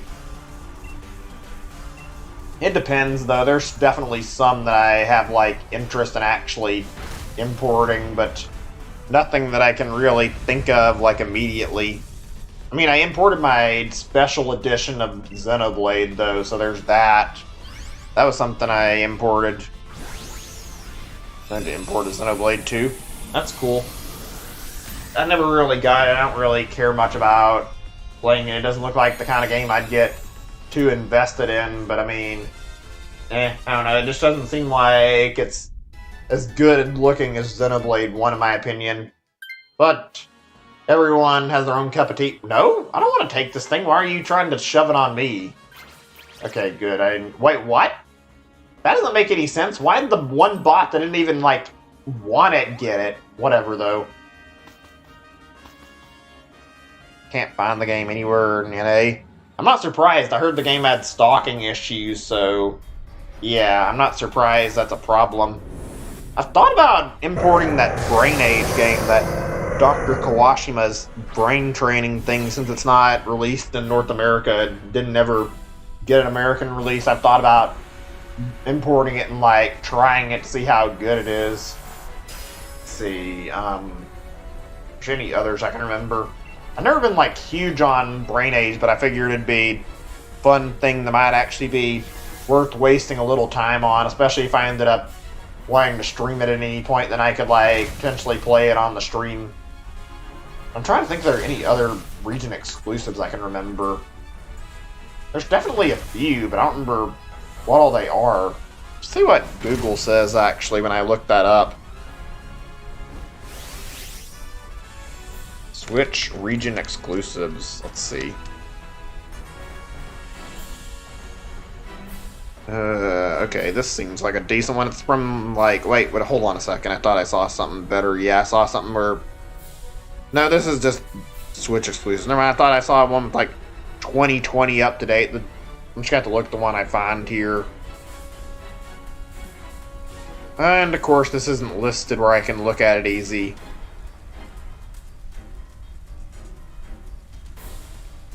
I mean, there's that one game I just remembered, Persona 5 Strikers is actually a, like, region exclusive. I nearly forgot about that. I don't remember any others. Right now, that game hasn't gotten released outside of Japan, and it seems weird they haven't tried to release it in any other region. It would be nice if they end up releasing, like, an actual Switch version of Persona 5 beforehand, and then ends up it being like that, but I don't see that happening. It'd certainly make it easier to get into it if that happens. Actually, forgot about... or not Strikers. I think Strikers the wrong name. Is Scramble. But yeah, Persona 5 Scramble was... is that... Or maybe it is Strikers I'm thinking of where the fuck the name is. Yeah, I think it's Scramble. But yeah, they didn't release it, like, in North America. Yeah, I remember reading about an English version. I don't think it's going to be released in America necessarily. I think it's like an Asian version with English or something, maybe. But I mean, having an English version isn't bad. That's actually a good thing, honestly. More people can play it than... Yeah, it's Scramble, I'm pretty sure. I don't know why I thought of Strikers as the name. I guess I just had my thoughts scattered a little bit too much. Oh, we need one more turn of lightning. We can kill it. I didn't think we'd actually get this close to winning. Wait, don't tell me Kyroge's got another fucking turn of attacking.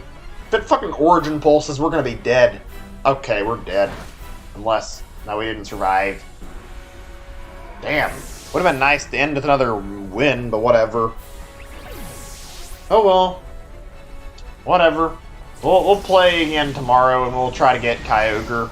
I'm not in the mood to do any more attempts at it tonight, actually. I think I played plenty enough tonight, and I've got quite a few shinies tonight, so it's like, might as well take what I've got and be satisfied with it.